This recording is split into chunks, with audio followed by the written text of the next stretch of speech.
Chapter 614. Ever since his fall, Nesario had done countless sinister things in his life. He had been a traitor, betrayed his brothers, murdered his entire family, massacred cities with dragon breath, and killed many female black dragons.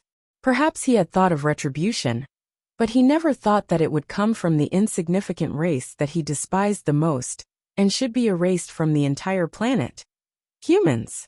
To be specific, that guy was called Duke Marcus. Ever since he failed to control Duque with his dragon scales and caused the 4 dragon aspects to hunt him down, he hated Duque.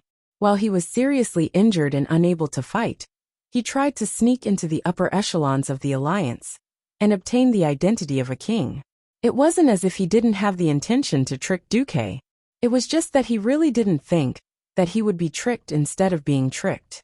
If he didn't bother to dodge Uther's attack, then Duque, who suddenly jumped out of the spatial rift behind Uther, was an attack that he couldn't dodge even if he wanted to. As an ancient dragon king with rich combat experience, after he was temporarily blinded, he kept swinging his head to trade time for space, so that his right eye could see more things. This indirectly reduced the blind spot of his left eye. This was a very smart approach. Even Alexstrasza couldn't completely avoid his constantly changing and omnidirectional vision, but Duque managed to do it.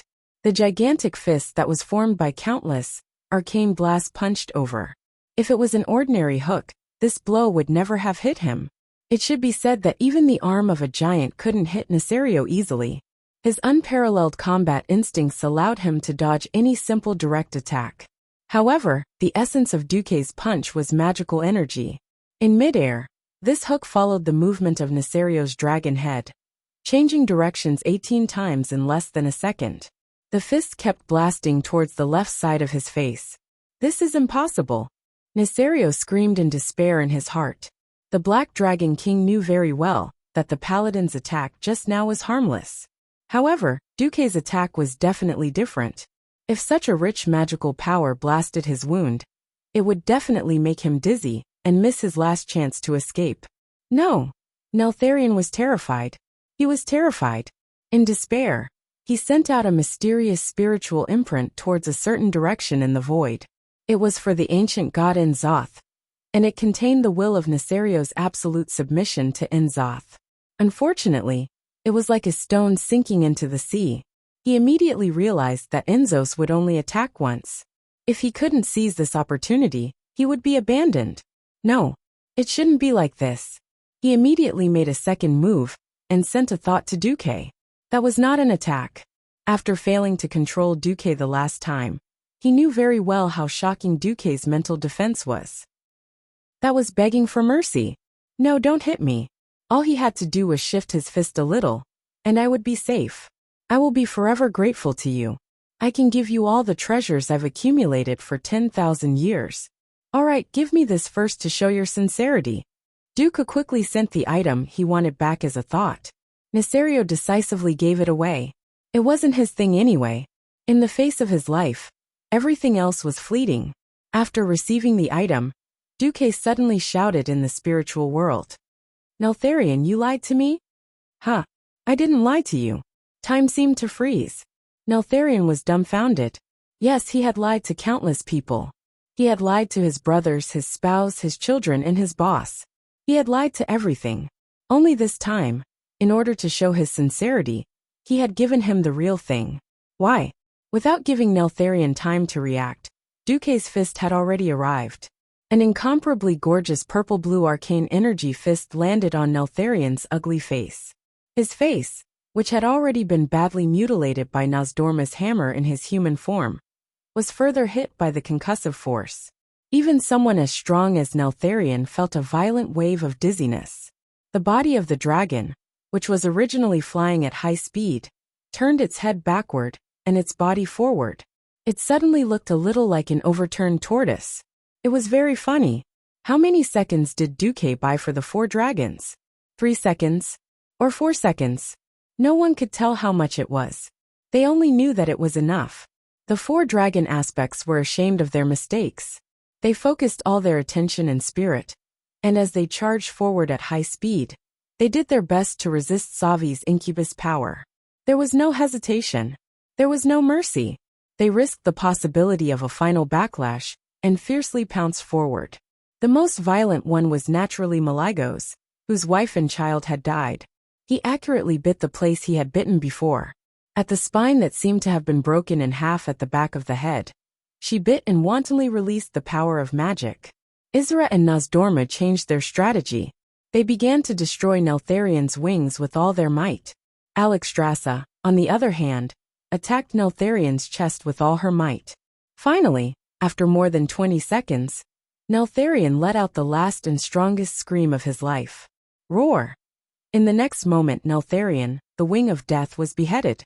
After flapping his wings dozens of times, Maligos, the king of magic, flew higher into the sky. He then made a sudden descent and flew to the original south gate of Rotterdam in one breath. At this moment, hundreds of thousands of soldiers and civilians saw the huge, ugly, and hideous black dragon head on Maligos's left front claw. Ha ha ha ha.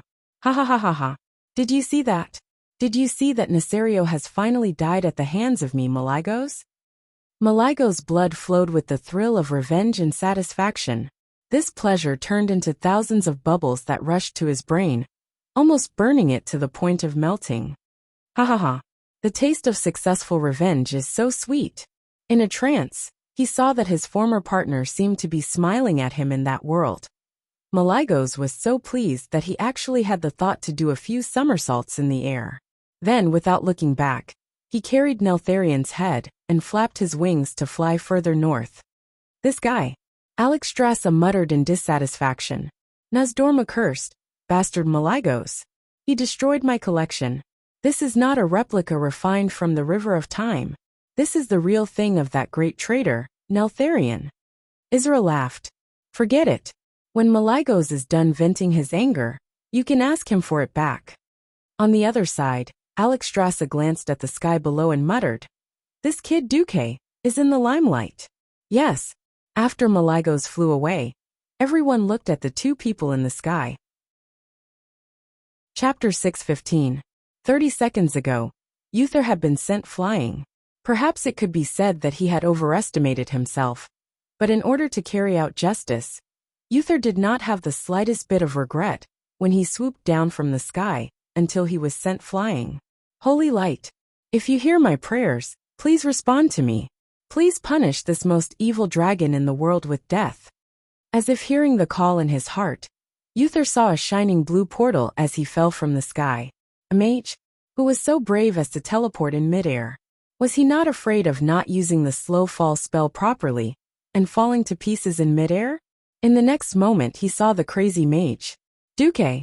Sure enough, only he had the courage. Uther had seen many mages, but Duque was the only one who completely subverted his impression of mysterious people. Courage, fearlessness, sacrifice, justice. Those qualities that only the most devout paladin had were all seen in this young man, who was supposed to be hiding in the back and safely releasing magic. Sure enough, only such a young man is the hope of the future of mankind. Weather looked up at the sky with his mouth wide open. When Nesario became as small as a fist in his field of vision, he saw Duke punch the black dragon's cheek with his magic power. And then the 4 dragon aspects rushed forward. Is that so? Then I have no regrets. Uther closed his eyes. This was 1,000 meters in the sky. Uther had no means to save himself. Even the Holy Shield spell could not. Because the Holy Shield spell could prevent any damage from hitting the paladin directly, but it could not offset the terrifying impact of falling from the sky. The impact of falling from 1,000 meters in the sky could not even be withstood by a dragon with the strongest body, let alone a mere mortal body. It was inevitable that he would be smashed into meat paste.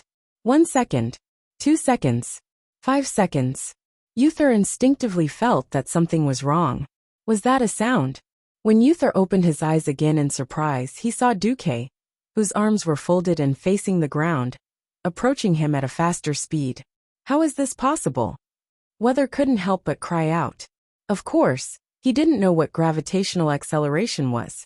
And he also didn't know that when a person's limbs were spread out parallel to the ground, there would be greater air resistance when falling, and the falling speed would decrease. Duque was getting closer and closer. When Duque was 50 feet away from Uther, he suddenly stretched out his hand. In the next second, Weather felt himself being wrapped up by a strange small tornado, and the speed at which he was falling suddenly decreased. His heart had almost jumped out of his chest, but he was now floating down. Is this slow fall technique? No. This should be some kind of unknown power. No matter what, he seemed to have survived. Thank the holy light. When he heard that Uther had been saved, the first thing he shouted was thanks to the holy light. Duque almost gave up on the idea of saving him. Thank the holy light? I'm the one who saved you. Duque scolded. I thank you as well. But the fact that I'm alive is definitely the will of the holy light. Duque slapped his forehead. I'm so mad. He suddenly understood why Uther's holy light power was so off the charts. In a sense, even the strongest holy knight was suffering from a deep delusional disorder. He glanced at the distance between Uther and the dry lake bottom. There were still 20 feet. If Uther fell like this, he would probably die 70% of the time. Duque suddenly let out a very fake scream. Not good. The magic is not working. With that, he removed the storm power from Uther's body. This holy Saya, who was glowing with golden light, fell from a height of about 7 stories. Bang! The dumbfounded Uther fell to the bottom of the frozen lake with his arms and legs wide open. Oh, what a beautiful scene! The shameless Duque gloated in the air. Unexpectedly, the strongest holy knight Uther, who was known as the unkillable cockroach, got up just like that.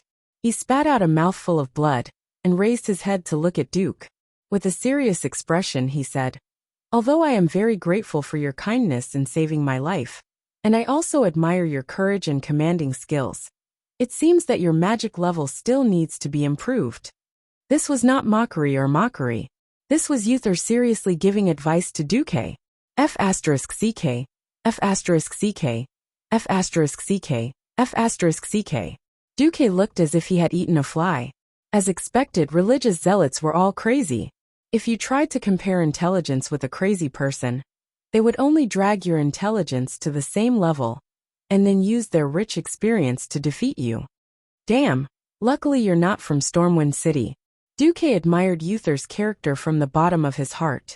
As the most noble character of an era, Uther was fully deserving of that title. But whether to be friends with him, or play happily with him was another matter. Slowly descending to Uther's side, Duque finally squeezed out a smile. Let's return in triumph, Uther. Shall we go together? Okay. The big hand in the silver gauntlet shook Duque's hand tightly. Can you not use so much force when shaking hands? Sorry. It was a triumphant return. This time, it was truly a triumphant return in every sense of the word. Although there were many twists and turns, and although there was a very unpleasant episode, no matter what, the fall of an evil dragon that had scourged the world for tens of thousands of years was something to be celebrated. When they saw Duque and Uther walk up from the bottom of the frozen lake and walk to the shore, the whole of Lordaeron was boiling with excitement. You guys are amazing. Well done. You are indeed true heroes. Long live the dragon slayer Duque. Long live the light envoy Uther. Who was it that deserved the cheers of hundreds of thousands of people, who could ignore national boundaries and races, and be worshipped by people all over the world?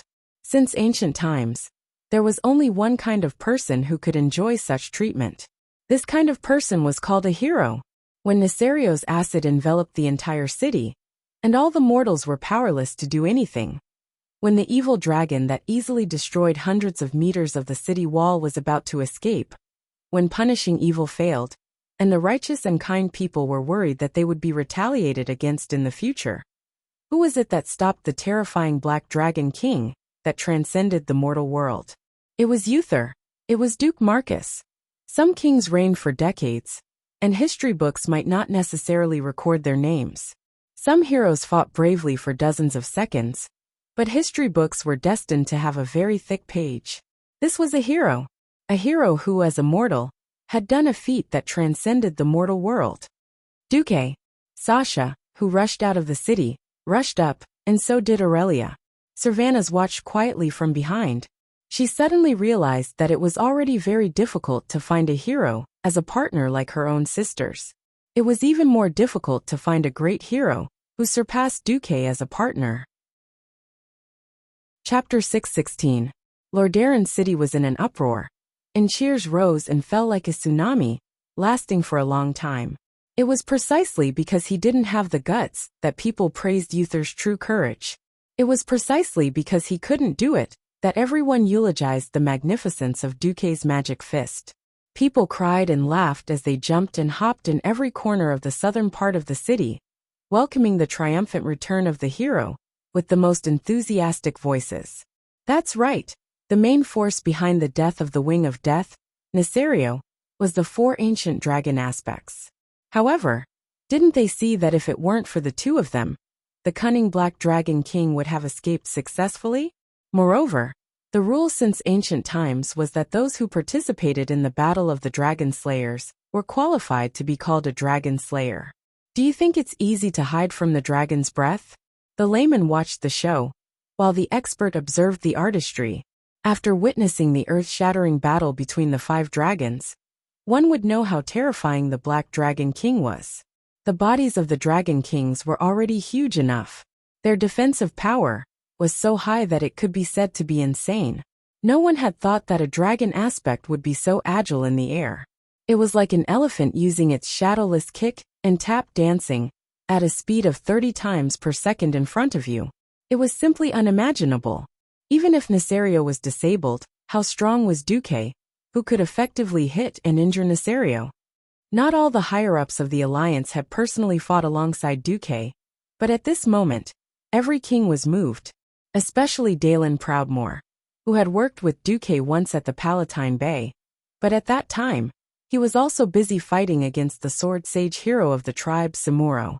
Under the threat of an opponent of that level, how could he have the spare time to watch Duque's battle? This time he finally saw it, and he was shocked.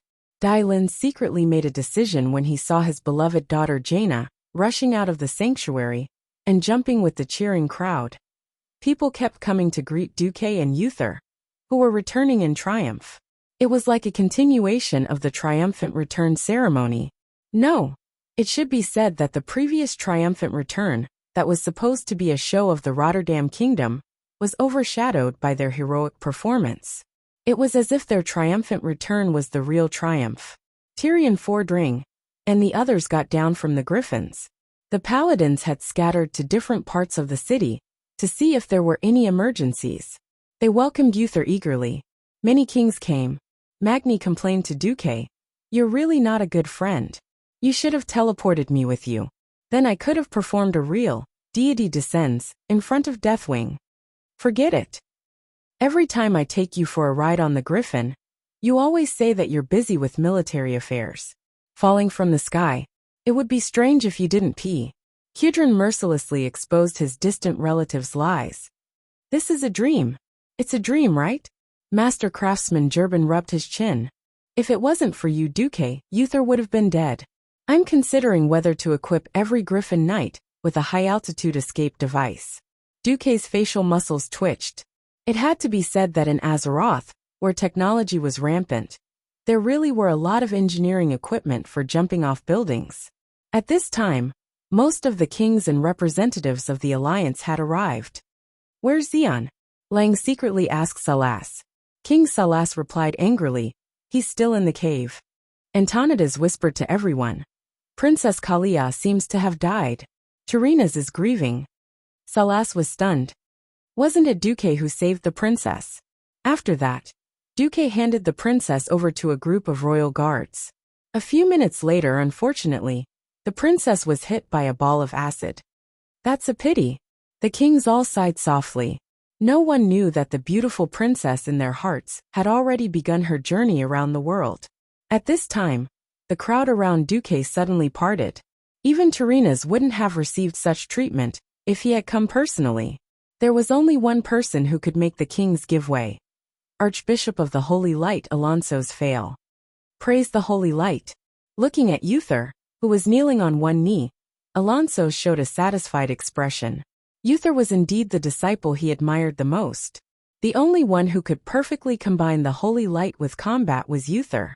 The new profession that he had created on a whim had now become the mainstay of the alliance.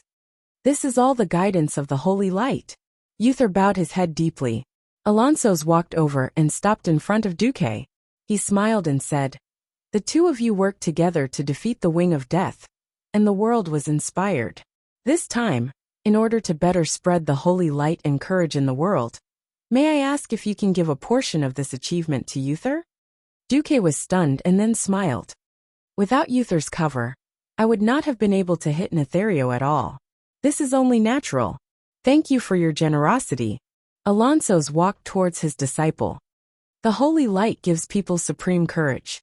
Uther, my disciple, you have used your fearless actions to prove the meaning of your existence and the holy lights.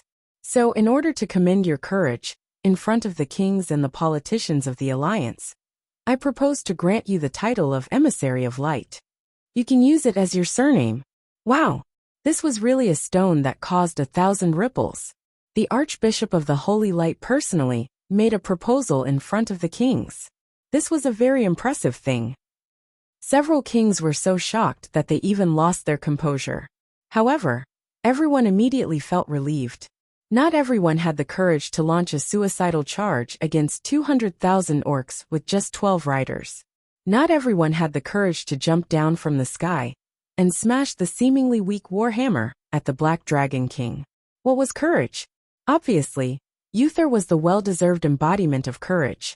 Duque had proven himself countless times, and this time, Duque attacked Nethario after Uther. Although Duque's blow was more important, he was not the first to charge after all. In terms of courage, Duque was obviously a notch inferior. Therefore, there was nothing wrong with Alonso's doing this. Moreover, he still had to advertise for the Church of Holy Light. Duque was the first to shout, "Agreed. Agreed. We all agree." The Dark Portal, Year 2, December 25th. On this day, two names became sacred. One was the well-known deputy commander of the Alliance, Duke Marcus. He was recognized and allowed to be crowned with the title of Dragon Slayer. The other was Uther. After this day, he went from being an ordinary paladin from an ordinary family, with no surname, to Uther the Emissary of Light. Chapter 617.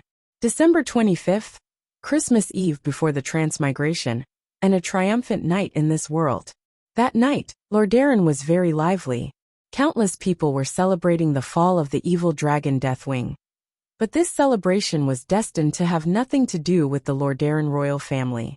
A mourning flag was hung on the tallest remaining tower of the Lordaeron royal palace. The beautiful Princess Kalia Menethil had died, and not even her body was left behind. In the mourning hall, the queen and Arthas cried loudly.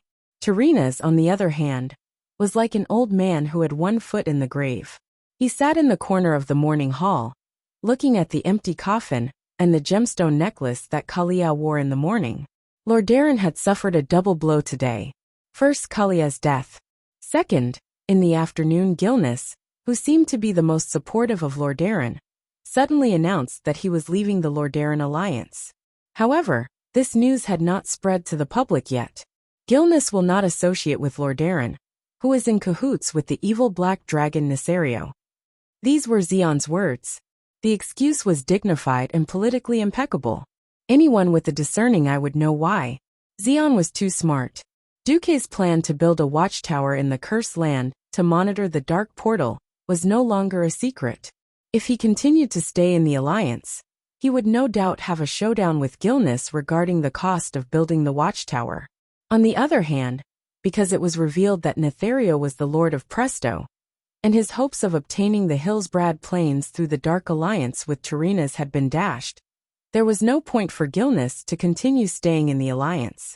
Less than an hour after Gilnis quit, Cuel Salis also sent news that he was quitting the alliance for the same reason. If Gilnis quit because there was no profit to be made, then Cuel Salis quitting was a classic case of hypocrisy. Since the reputation of the only human kingdom that bordered the Long Song Forest was tarnished, Cuel Salis, who did not need trade or military support, did not want to pay such a high price for a castle in the southernmost part of the continent. Hence, quitting was the best choice. After all, the Lordaeron alliance was originally an alliance against a common enemy, the Horde. It was a rather loose military alliance. If it was the Federation, you would be betraying them if you dared to back out. The Alliance and the Federation were different. Yesterday, if Gilnis and Kuel Salis dared to do such a thing, Tyrrhenas would have said something like, "If the Horde or other threats come again, the Alliance will not send a single soldier to save you." Unfortunately, the Rotterdam Kingdom could not even take care of themselves now. The Alliance leader of the Rotterdam Kingdom only existed in name. Duke Charmas, Tyrrhena's trusted aide, said, "Your Majesty, I think we should spread the word that you were bewitched by the wings of death." He pushed the blame onto the evilest existence, and a dead one at that. This was the most appropriate method. At the very least, he could answer to the people. However, everyone knew that if it weren't for the fact that everyone in the Rotterdam Kingdom coveted Alterac's land, there wouldn't have been such a thing. The prestige of the Rotterdam Kingdom was gone. This was evident from the fact that the remaining countries of the Alliance were surrounding Stormwind. What Duke Charmas did was a classic case of crisis PR. But there was no such term in this world. "Do as you see fit," Tyrrhenas said in a weak voice. "Your Majesty, please restrain your grief." Duke Charmas bowed deeply and left. In contrast to the sadness of the Rotterdam Kingdom's palace, the state guest house where Stormwind was staying was bustling with activity. The Rotterdam Kingdom was very rich. Not only could they hold the most luxurious banquets in the palace, even the state guest house that was used to entertain foreign guests still had a huge banquet hall that was more than 1,000 square meters wide. Tonight, there were so many kings visiting. This made people wonder if the leader of the Alliance was staying in the palace or here. On the lawn of the state guest house, the dwarven guards from the Iron Stove Fort and the dwarf griffin knights from the Eagle Nest Mountain were drinking, and the gnome mages from Gnomerigan were performing magic tricks. In the corridor outside the banquet hall of the state guest house, the Dalajan mages and the Kuel Salis mages were discussing the various possibilities of the dark portal. In the side hall, the men of the sea from Kul Tiras, the Highland knights from Riptide Fort, and the knights from Stormwind were chatting, drinking, arm wrestling, and so on. Other than Gilnis and Rotterdam, even the elves from Kuel Salis, who claimed to have left the Alliance, could be seen here. As expected by the leaders of the Alliance, they saw Countess Alicia Barov at the entrance of the state guest house, who had come to receive the guests. Dressed in a black velvet low-cut dress, Alicia was quite eye-catching. Although she was a little disappointed by the decline of her family, Alicia performed her duties as one of the two earls under Duke's command, and as his assistant. She welcomed the guests in a natural and unrestrained manner, and accompanying her was the former Duke Alex Barov. Every guest smiled knowingly. The news from Rotterdam was still that Duke Barov was a traitor of the Alliance, and it would never change. At that time, it was a fact that the four kings had confirmed. "All right, didn't you slander Duke Barov as a traitor of the Alliance? Now, I, Duque, will put the former Duke Barov in an important position in front of you." Yes, this was a slap in the face for the Rotterdam. Even if the Rotterdam was already miserable enough now, tonight's banquet was naturally a gathering of the big shots of the Alliance. Even though they did not agree on politics before, Duque still allowed Antonidas and Kale, that's to come over. Near the circle of the Alliance's higher-ups, no one dared to approach more than 10 meters away. Lang was the first to speak. "Duque, just tell everyone the truth. What are you going to do about the dark portal? No one has the confidence to build a huge fortress in that desolate place." Almost all the big shots of the Alliance nodded. According to past experience, building such a fortress far away from human settlements would cost at least tens of millions of gold coins. And that did not include the subsequent maintenance costs. Not only would they have to transport food and military supplies through the undeveloped Redridge Mountains, they would also have to pass through the muddy Swamp of Sorrows, and finally send them to the godforsaken Cursed Land. Such a supply line was enough to drive any quartermaster crazy. Duque swirled the red wine in his glass. "To be honest, I don't need you to pay. I can handle all the funds myself." The kings were instantly in an uproar. Salas frowned. "Then what do you want?" "The elite troops of the various countries, and the authorization of His Majesty Lang." Chapter 618. Authorization. Lang was stunned. Yes, your majesty. I want you to authorize me to be the Lord of Sorrows. If I succeed in controlling the Swamp of Sorrows, it will become my fief. I want to use it as a foundation to build a complex defense line that spans several regions and has strategic depth. The kings were in an uproar again. In terms of area, if Duque really had so many fiefs, even if he established an independent country, his territory alone would surpass Gilnis, which was third in the alliance. He would become a human country second only to Stormwind.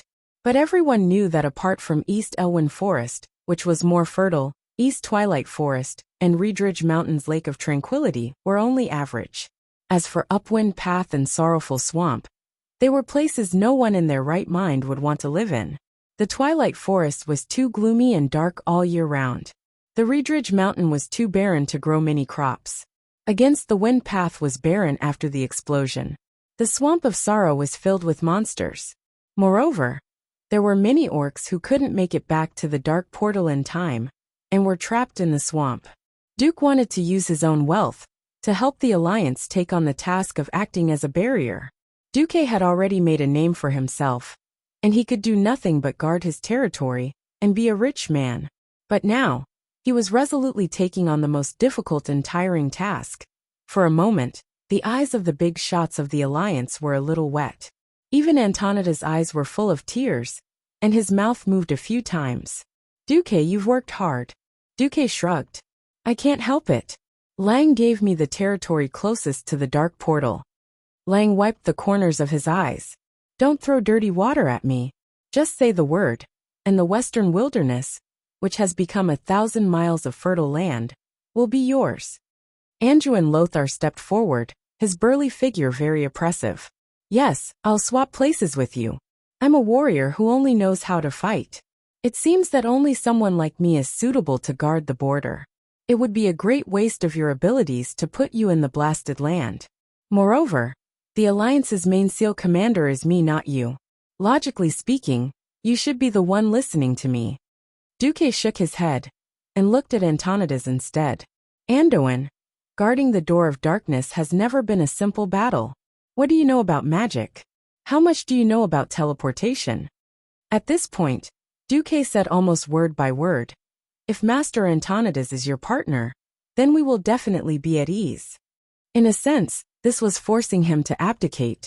It all depended on whether or not Antonidas was willing to sacrifice himself for the Alliance. Antonidas's old face turned green and red. It was easy for people to become stubborn when they were old. Many things were not willing to change after they had adapted. He wasn't greedy for the peace of the Dalajan, but he couldn't give up this kind of leisurely life, where he could often do the experiments he liked. For him to give up his position as the Dalajan speaker and run to that barren land to guard the border, he could not bear to. Seeming to see Antonidas's embarrassment, the big shots of the Alliance were a little embarrassed. They weren't blaming the only Breaking Dawn mage of the human race. Putting themselves in his shoes, they wouldn't be willing to abandon their country to guard the border for a long time. At this awkward moment, a voice suddenly sounded. It's not good to let an old man go to the border. Why don't you let me, the Dalajan Kirin Tor, go instead? Krasis, an existence whose identity, status, and ability were absolutely sufficient. To most outsiders, he was just a radiant moon mage. Duke, on the other hand, was very clear about the significance of his other dragon name, Claustras. Krasis wouldn't just casually become Duque's lackey. If there wasn't Red Dragon Queen Alexstras's instructions, Duque wouldn't believe it even if he was beaten to death. Duque smiled brightly. If it's Lord Krasis, then I can't ask for more. I've troubled you before, Ronan. I'm willing to go to repay you for taking care of the person I care about the most. Did Krasis care about Ronan the most? In this dragon's eyes, there was only his queen. Of course, Duque understood. At this moment, Noxus seemed to see hope. He came out to steal the show. Hey, Duque, do you agree that Lord Krasis has the ability to guard the door of darkness? Of course. Duque still didn't know that he'd fallen into a trap. Noxus looked as if his scheme had succeeded. The beard on his face was like a blossoming flower, making him look like he deserved a beating. All right, then Lord Krasis, and I will work together to guard the blasted land. Duque's face fell. Hey, we agreed. Who told you? Lang interrupted Duque mercilessly. Moreover, if a morning star mage like you were to guard the door of darkness, wouldn't it make the tribes on the other side think that there's no one in the alliance? Ugh, Lang's words made sense. Duque had nothing to say. It wasn't just Lang. The other big shots of the alliance nodded in unison. At this moment Aurelia, who was dressed in a blue evening gown, came over. She nimbly held onto Duque's arm. That's right, kid.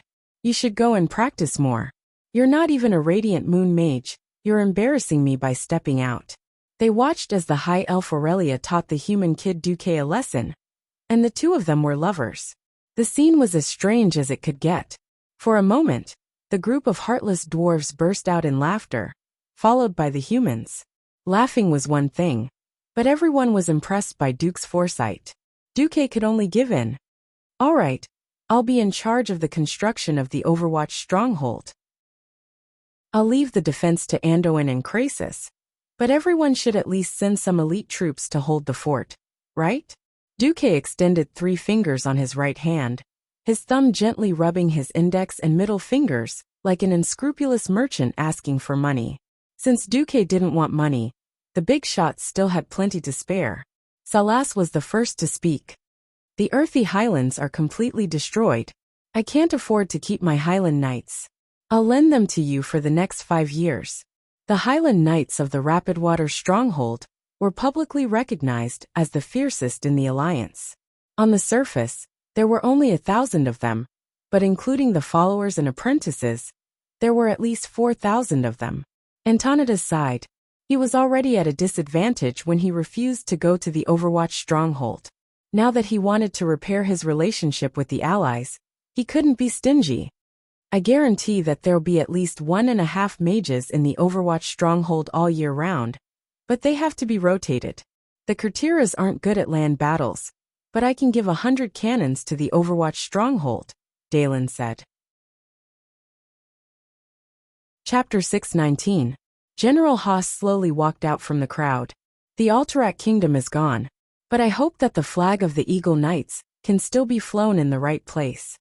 That's right, the Alterac kingdom was gone. The capital of the Alterac Mountains, the Broken Ridge, was in ruins. The king was dead, and there was no longer any heir with royal blood. For the sake of their reputation, Rotterdam would never allow the Bearer family to continue controlling the land. So the remaining small nobles began to discuss to form a city-state that was one level lower than the kingdom, just like the city-state that split from the Earthy Highlands 2,800 years ago. Maybe after a few decades, Alterac would be promoted to a kingdom again. But Duque knew that was impossible.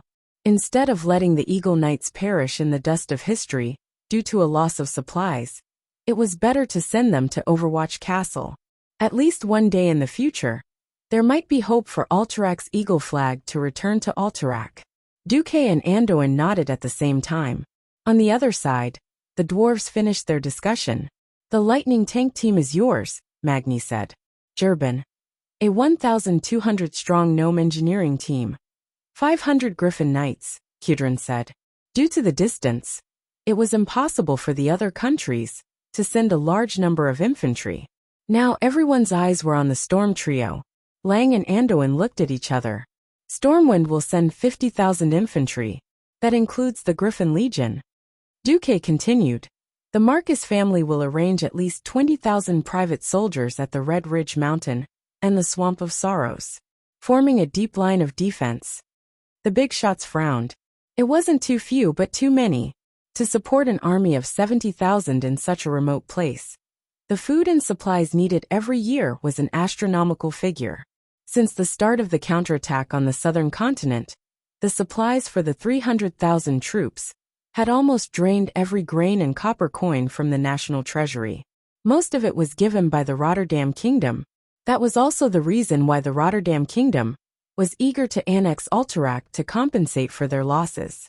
Even if they started resupplying from the East Elven Forest, the thought of having to pass through the Red Ridge Mountains, which were filled with hyenas and gnolls, the orcs hiding everywhere, and the Swamp of Sorrows, which had become incredibly dangerous due to swamp tigers, mud pond monsters, crocodiles, and other monsters with many teeth.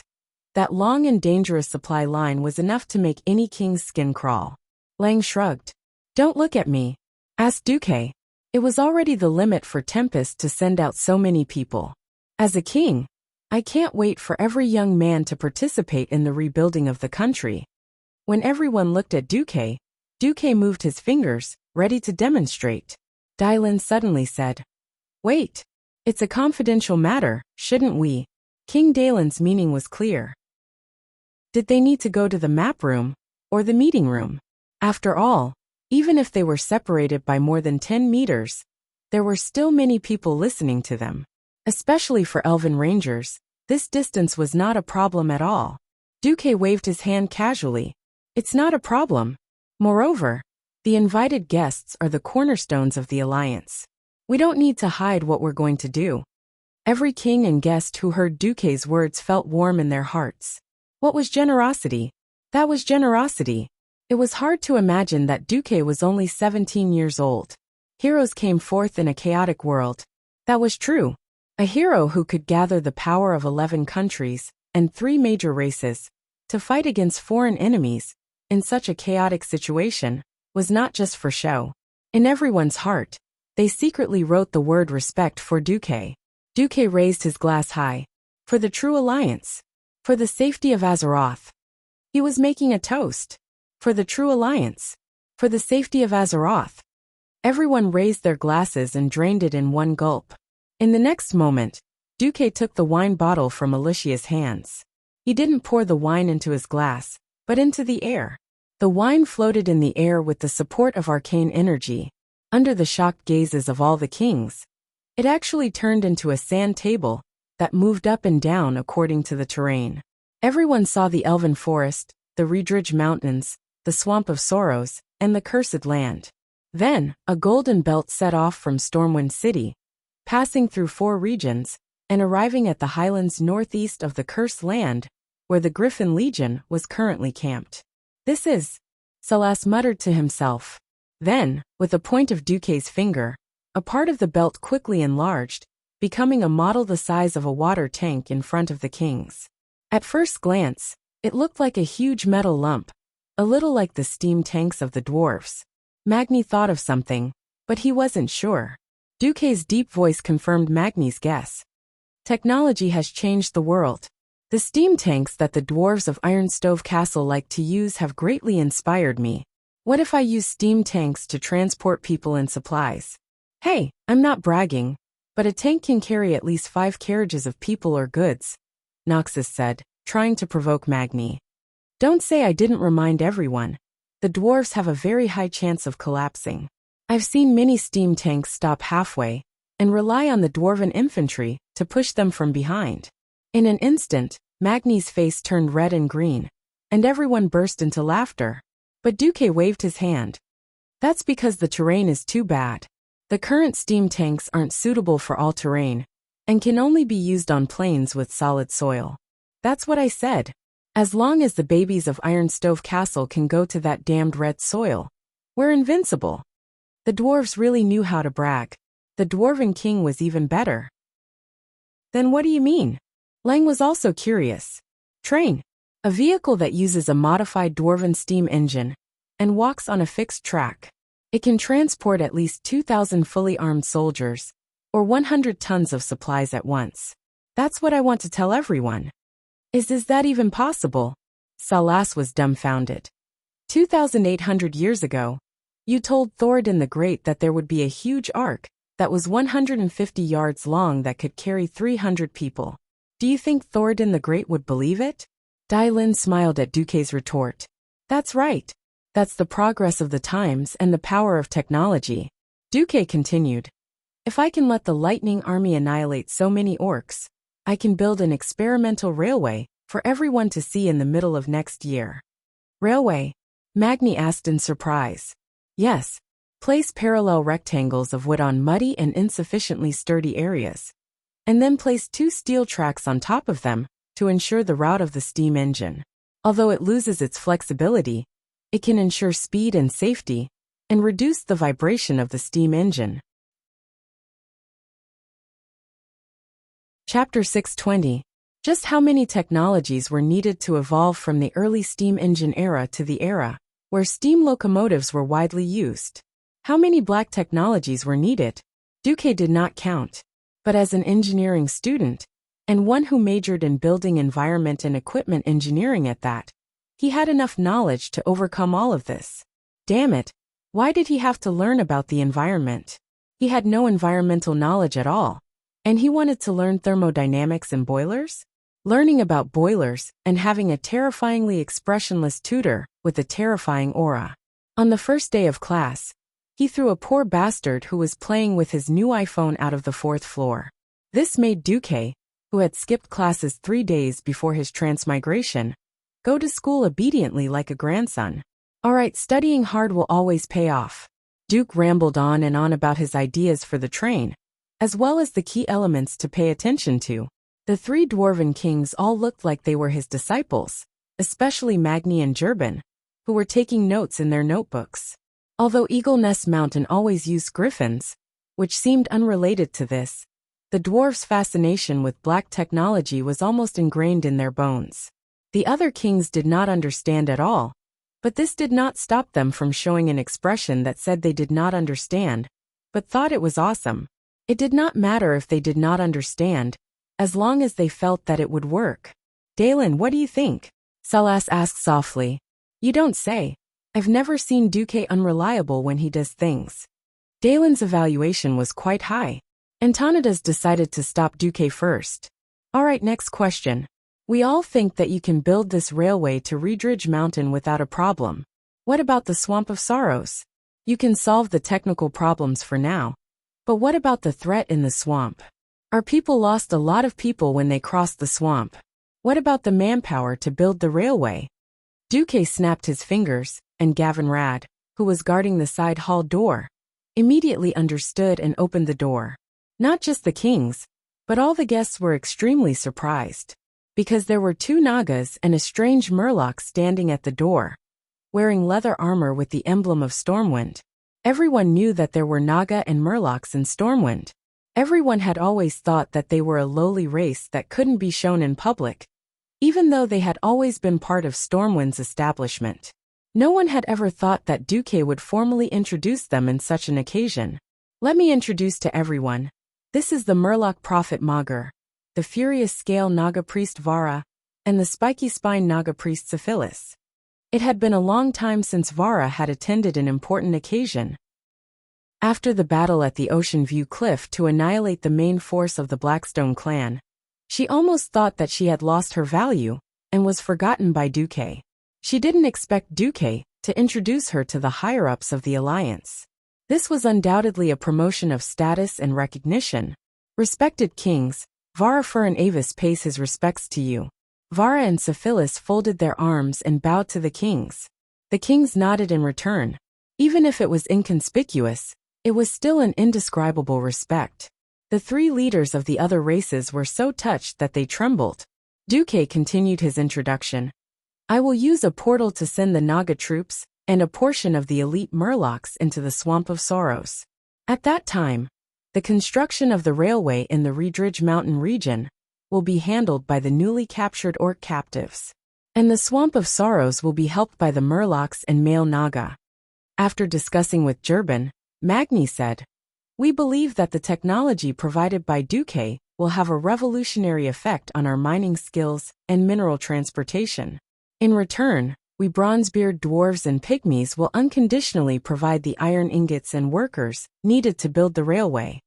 The kings were in an uproar when they heard this. No one had expected that Duque's new technology would allow the dwarves to give away iron and manpower without risking anything. This was practically a free transportation lifeline. Everyone broke into a heated discussion. Wasn't Duque's move too beautiful? He said he would take care of everything. But in the end, he didn't even have to spend a single copper. Were the Bronzebeard dwarves fools? Of course not. Didn't they see how the Iron Furnace Castle dwarves wouldn't act until they saw the rabbit? After hundreds of years of dealing with the dwarves, everyone knew that they were unexpectedly shrewd under their boorish appearance. They would never lie, but they would never let themselves be cheated. Duque's technology definitely had the key to their dreams, which was why they were willing to pay so much. Lang nudged Andoin with his elbow and smiled. See, I told you to put Duque in the overall situation. That's where he can really make use of his abilities. Andoin replied with a smile. Do you still remember that year when Stormwind City almost suffered a famine? Yes. If we could transport the food from East Elven to Stormwind City that year, there wouldn't be so much trouble. Yes. The wheat rotted halfway through the journey. The people of this era didn't have much concept of logistics. But that didn't stop the far-sighted kings from seeing the benefits of high-speed logistics. The construction of the railway can also stimulate the upgrading of iron furnace castles' production techniques, Duque said. For example, I can have iron furnace castle make a set of building molds and mass-produce them, cutting the time needed to build a house by half. Duque answered the king's questions with a smile, and every answer was very satisfying. He was also very confident in this plan. Didn't they see how the country had been working on the one belt, one road, before he transmigrated? Didn't they see how the country's logistics industry flourished after the spread of high-speed rail, driving the economies of various regions? As long as this plan succeeded, it wouldn't just be a military hub, it would also be a complete economic lifeline. That's right, every country suffered greatly after the war and needed to be rebuilt. Duque's method was undoubtedly a form of work in lieu of relief. With the construction of the railway, more food and specialties could be transported out from the depths of the forest, either to be used as supplies to the cursed lands, or to be shipped out of Stormwind Port to be sold to the various kingdoms in the northern continent. Duque's unique post-war economy had undoubtedly given the countries that lacked money and silver a new way to stimulate their economies. In just one night, Duque had made everyone forget about the leader of Rotterdam. That's right. Without the help of the once wealthy Rotterdam Kingdom, the remaining 8 countries of the Alliance had already found a new way to resist foreign enemies and revitalize the economy after the war, excluding the Rotterdam Kingdom, quell the loss and Gilness. Chapter 621. Late at night. No matter how grand and noisy the banquet was, it would eventually come to an end. Although every king wanted to sit down and chat with Duque, everyone knew that Duque was exhausted. That night, those bastard kings had forced Duque to drink a lot. When they walked out of the banquet hall and reached the corridor, blurg blurg. Apart from Antonidas and Kale, there were a total of 6 kings and 2 commanders of the Alliance.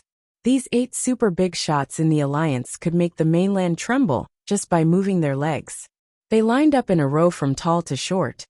Everyone bent down, stretched out their hands to support a tree, and kept spitting at the roots. The 8 big shots of the Alliance vomited together. It was a spectacular scene. Every noble who saw this had a tragic expression on their faces. They really wanted to say that they didn't know these guys who ruined the image of the nobles. It wouldn't matter if they were other kings, but this was the dark history of the 8 big shots of the Alliance, including their boss. Whoever dared to expose them would die. No one would dare to bury them even if they died. Duque. He also vomited on Aurelia, who had come over to support him, all over her dress. Aurelia was so angry that she almost went crazy. You can hug the tree to sleep tonight. With that he left angrily. Under normal circumstances, Sasha, who had recently awakened her wife-like personality, would never abandon Duque. Unfortunately, Duque vomited on trees. Sasha said in a low voice with a regretful tone. The trees will die if you do this. Well, the trees could be watered, but it would be tragic if they got vomit with high levels of alcohol.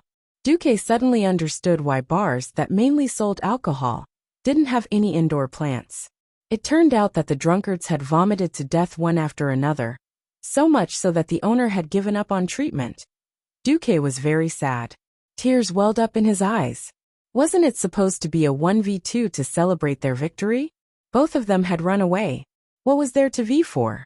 With great difficulty, the big shots of the Alliance of Drunkards finally left with the help of their assistants.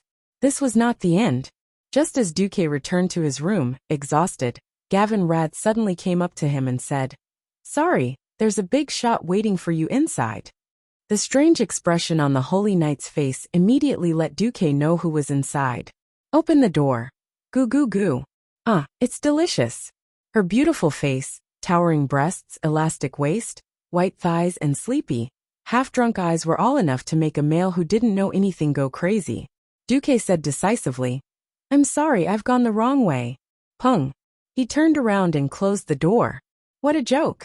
This fellow was drunk again.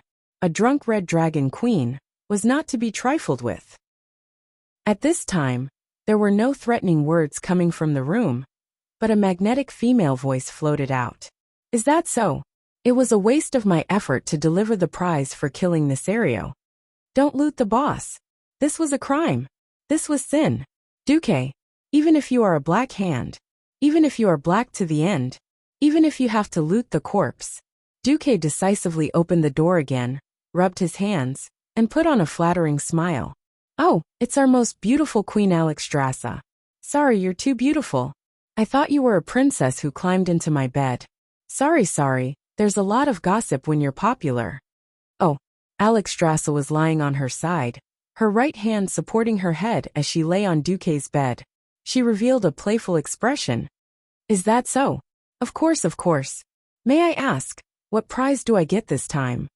Duque pricked up his ears. Her Majesty the Queen took a sip of the red wine. She must have done it on purpose. The scarlet wine flowed down her sharp chin. It flowed down her beautiful swan-like neck, past her delicate collarbone, and finally into the deep dragon valley. Gulp. The immoral Duque swallowed his saliva. Alexstrasza deliberately teased Duque. The prize is me. A cold wind blew past, and Duque sobered up. He said righteously, Sorry, I don't want to die yet. After saying that, he turned around and wanted to leave. But this time, he couldn't leave even if he wanted to.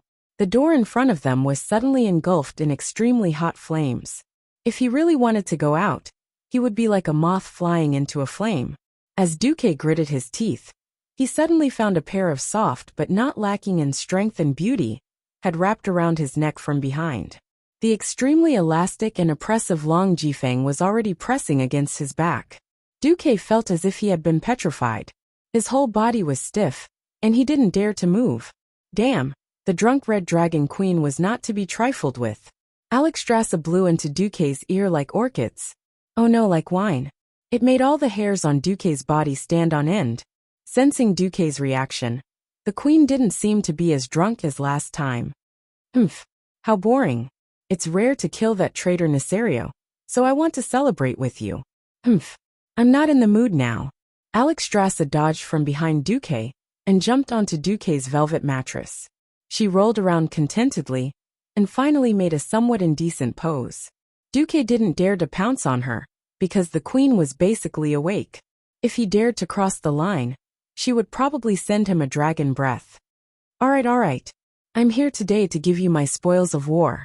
After saying that, Alexstrasza raised her hand, and a lot of mysterious and gorgeous equipment appeared beside Duque's bed.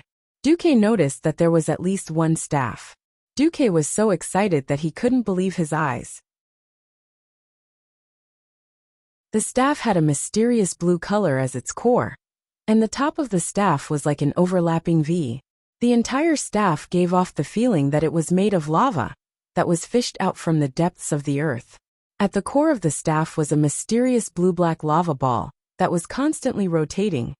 In Duque's memory, there was only one staff that matched such a strange shape. Tidahak's Step of Time. Duque pounced on it excitedly and picked up the staff. Almost at the instant his palm touched the staff, Duque felt that the magic circuit in his body had more than doubled in speed. The biggest selling point of this staff was the addition of haste. Not only the owner, but even the magicians around him could enjoy it at the same time. If he wanted to set off a magic storm, choosing this staff was definitely the right choice. This. Duque was so excited that he almost lost the ability to speak. Humph, look at how happy you are. You're so useless. Come to me and Maligos later. We each have a prize for you. Actually, Isra has a prize for you too.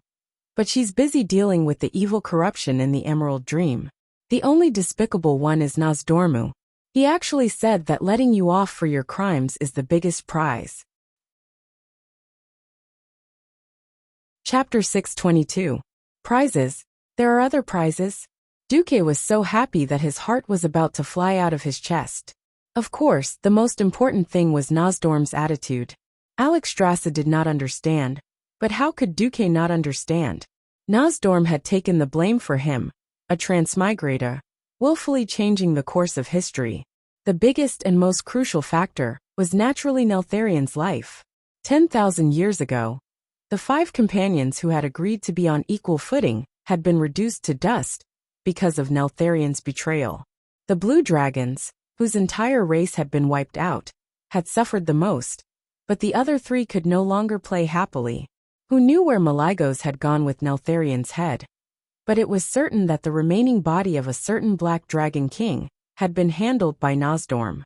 That 10,000-year-old grudge. That was a huge favor. Duque heaved a sigh of relief. After the thing he was most worried about disappeared, Duque turned to look at Alexstrasza. That prize. The queen snorted and leaned against the headboard. She crossed her arms in front of her chest, making the pair of peaks seem to rise a few inches above sea level. She crossed her legs comfortably and swung her little feet. The bright red nails on her toes were very eye-catching even in the dark. The promised tree of life will not be less, but the real prize will only be officially given to you in front of the 4 major dragon clans after you arrive at the Dragon's Rest Temple. Oh, the Dragon's Rest Temple is the holy land of our dragon clan. This place was established at the beginning of the birth of Azeroth.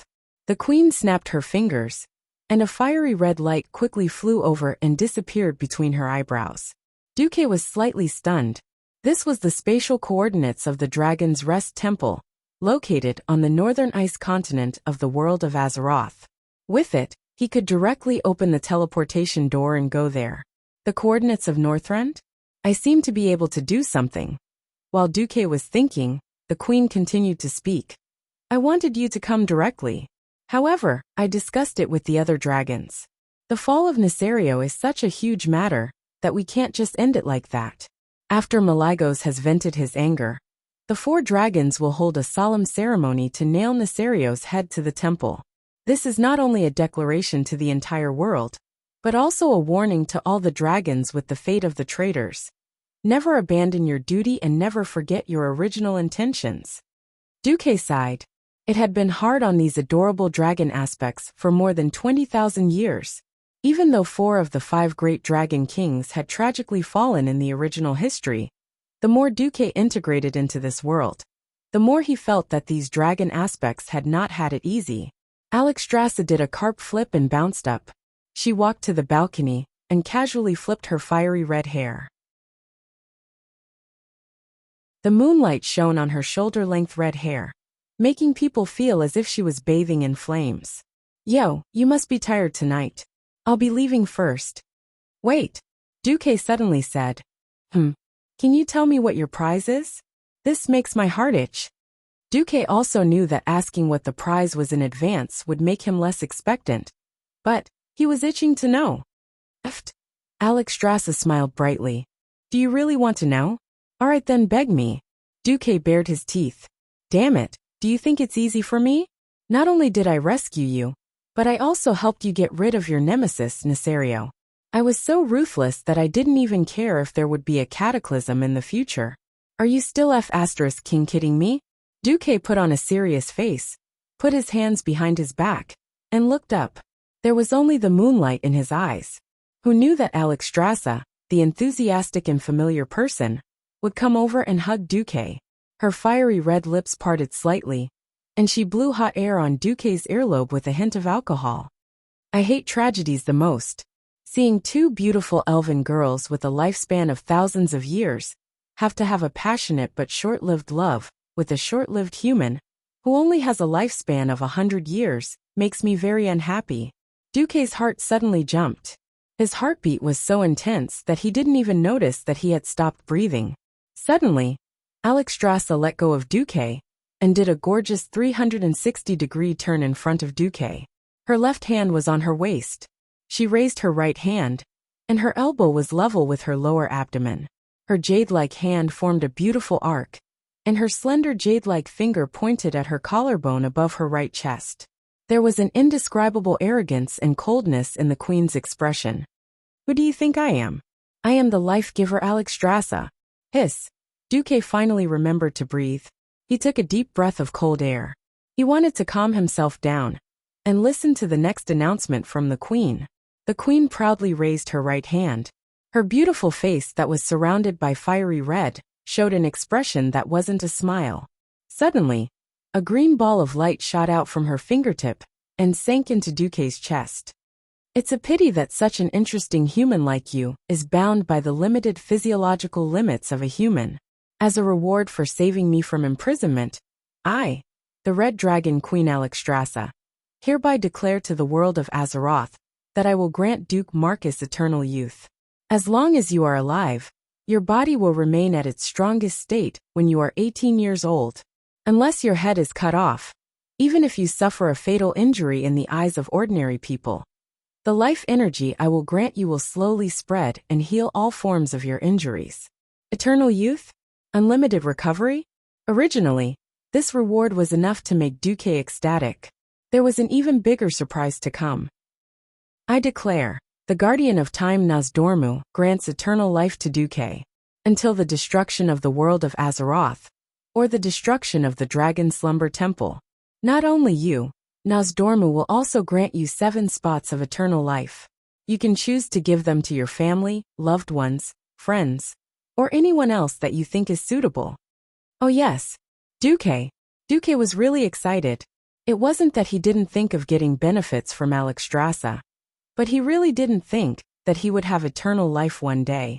And not only him, but 7 of his loved ones could also benefit. Duque was so happy that he was going crazy. This is real. Why would I lie to you? I was the one who got Nozdormu's spots of eternal life. It's not like that thing is immortal. You and your 7 loved ones just won't get sick and won't age. But you will still die if your head explodes. Back then, Nozdormu gave the Guardian of the World tree, the night elves in your mouth, the same reward. I just added a life recovery for you. The queen's subtext was that Nozdormu could give the entire night elves eternal life without a problem. It wouldn't matter if there were more of them. Wait, this is just the reward for saving me. Doesn't that mean there's also the reward for killing Nesario? Chapter 623. The queen's eyes sparkled. Of course, we dragons clearly distinguish between gratitude and grudges. Saving me is one thing. Helping the dragons to ambush and kill Nesario is another. The reward is of course points. Open. Up. Yes. Alexstrasza emphasized each word with a pause. It was a different kind of charm. Duque was overjoyed. Saving the queen was already the reward of eternal life. How rich would the reward of killing the traitor of the dragons, Deathwing, be? If it were not for his image, Duque would definitely be drooling. Seeing that Duque looked like he was about to pounce on her and kiss her, Alexstrasza pretended to be disgusted. Just now when I wanted to be intimate with you, you looked like you were unwilling. Now you still want to come over? No way. With a wave of his hand, Duque flew out like he was riding on a cloud and fell to the ground in a daze. This was obviously the result of the queen deliberately holding back. Your Majesty, is it necessary for you to be so petty? Duque said bitterly. I like it. Fight me if you're unhappy. Her Majesty proudly puffed out her chest and sucked in her stomach. Her right hand suddenly released a super hot fireball, looking like she was going to fight him if he had the guts.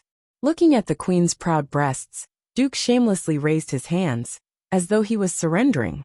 Good. You have big breasts, you win. Where's the courage to punch Nesario in the face? The queen still looked unforgiving. You're not the enemy. If I really beat you up, my benefits will be gone. At least you know what's good for you. When Malygos gets tired of playing with Nethario's head, we'll let you know. With that, the queen turned around and flew away in a flash of red lightning. Phew, is it true that all strong women have a bad temper? I'm so tired. After sending off the Red Dragon Queen, his mind, which had finally sobered up, became a little dizzy again due to the alcohol. Duque threw himself on the bed and sniffed the body fragrance left behind by the queen, as well as the firebird. Roar! This was a direct attack from the heart. A wipe, wipe, wipe. Duque was so scared that he bounced up from the bed. Ha ha ha. A certain evil dragon queen's laughter came from afar. This time, she really left. F***CKU. Do you want me to live? In the system's detection, Duque's bed was determined to be Alexstrasza's trap. 24 hours. Duque's eyelids twitched. A wave of drunkenness hit him again, and his eyelids changed from twitching to fighting mode. Duque was too lazy to go out and change rooms, so he casually threw himself on the recliner and fell asleep. In his daze, he felt as if someone was caressing his body. The familiar footsteps, the familiar smell. Duque's dizzy head couldn't tell who it was, but he was sure that it was someone beside him. It was a very natural sense of security. Was it when Lysa? In his haze, he felt as if the other party had covered him with a blanket. Duque grabbed her and pulled her into his arms. The familiar fragrance of her hair. It was a very comfortable feeling. When Lysa seemed to be blaming him for vomiting a tree to death and refusing to come over. However, Duque had a trick up his sleeve. Darling, don't let me sleep alone on the night of triumph. Without much awareness, Duque just turned his body sideways and hugged the beauty in his arms like an otaku hugging a pillow. Sasha was indeed a wife type. She immediately gave up struggling. The perfect temperature gave Duque a very comfortable feeling. Huff, huff, huff. Duque slept like a log. In his dream, Duque lived a happy life. He became the king of children. He beat up the Undercity kindergarten and trampled over the Thunder Cliff preschool. With a set of Olualeala, Duque was invincible in the world. Then, he killed his way to the Dragon Slumber Temple and beat up Alexstrasza, who dared to provoke him. He took a horse stance and punched left and right. The dragon lady who pissed off me, Duque, is in danger. With a few punches, Duque made the Red Dragon Queen flee. When she fled, Duque chased after her. When he caught up, he would, of course, execute her on the spot. Haha, isn't it just Dragon Peak? I rub, I pinch. Ha, wait, something doesn't seem right? The size is close, but it's so soft. This isn't the dumpling that a well-trained body should have. Duque sobered up. In the darkness, he suddenly realized that he was hugging a female body. But it wasn't Aurelia's golden hair that shone even in the dark, nor was it when Lysa's bright silver. Instead, it was long black hair. There was only one person around Duque who had such hair. Duque finally couldn't help but exclaim. There was a trace of horror on his face. Alicia. It was a gentle murmur. In the dark room, with the faint light from the magic lamps that seeped in from outside the guest house, a faint blush could be seen on the side of the girl's face. There were 2 drops of tears at the corner of her eyes, either from pain or panic. However, it was only at this moment that Duque realized that his magician's hand had already firmly grasped the fake Dragon Peak in his dream. Then he didn't know when, but he had hit her with 3 armor-piercing attacks. The girl's misty eyes seemed to regain some clarity. Alicia suddenly smiled. Please don't blame yourself. It's my honor. A soft right hand gently stroked Duque's face, and then pressed the back of Duque's head. Even though she had her back to Duque, she tried to stretch her neck toward Duque's lips. Her delicate red lips were getting closer and closer. Duque could already feel the other party's orchid breath. Duque tried to resist. Isn't this a little inappropriate? The frail figure of the Bear family's eldest daughter contained an unexpected persistence. Her slightly sad eyes made people feel like they couldn't help but want to protect her. Her weak voice contained some kind of passion. It has nothing to do with power or status. This is just the admiration of a slave of fate towards a strong person who can control his fate. You can choose not to love me, but you can't stop me from liking you and admiring you. After saying that, Alicia slowly offered her red lips to him. With a fanatical attitude, like a fanatic offering herself to the god in her heart, she offered her lips, or perhaps everything she had. Duque actually hoped that at this moment, the moral integrity he inherited from the Mediv family was still there. Then he could openly throw out a holy radiance, display his moral integrity, and reject it. Unfortunately, there were no ifs. He had lost his moral integrity for a long time.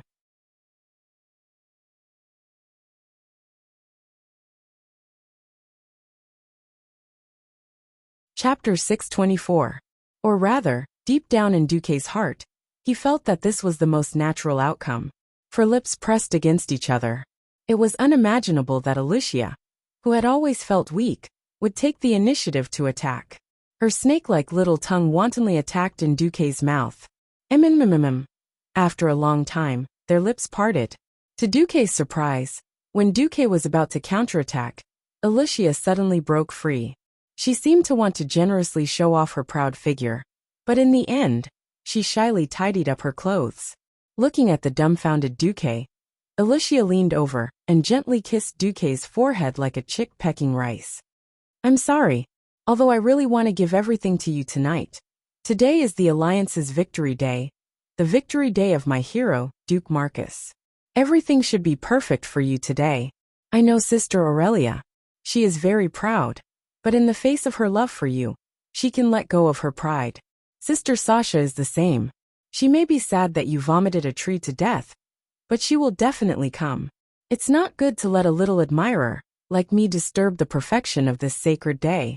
Duke suddenly felt a burst of warmth that seeped into his heart. He knew what Alicia was thinking. This once noble young lady, who had now fallen from grace, had completely positioned herself in the role of a lover. Perhaps she felt that she owed him too much.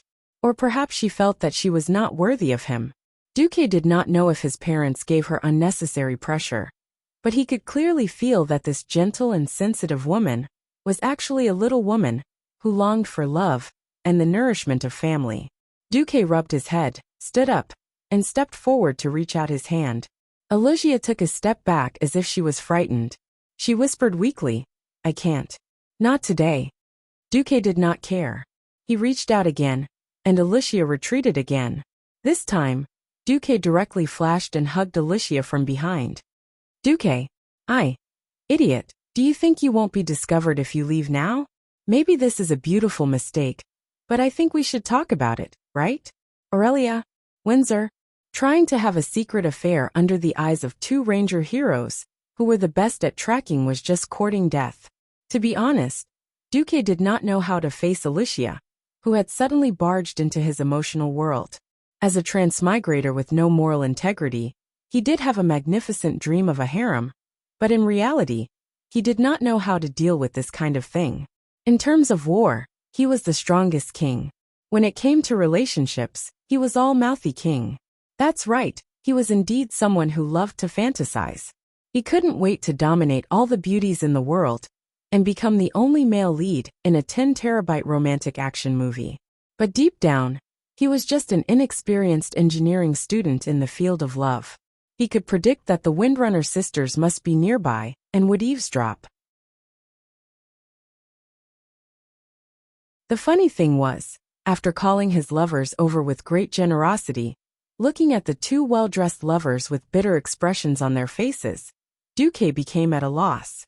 At first, Duque stuttered a little, but when he felt the beautiful girl in his arms tremble, and realized that Alicia was going to apologize to the Windrunner sisters to make him feel better, Duque suddenly hugged Alicia even more tightly.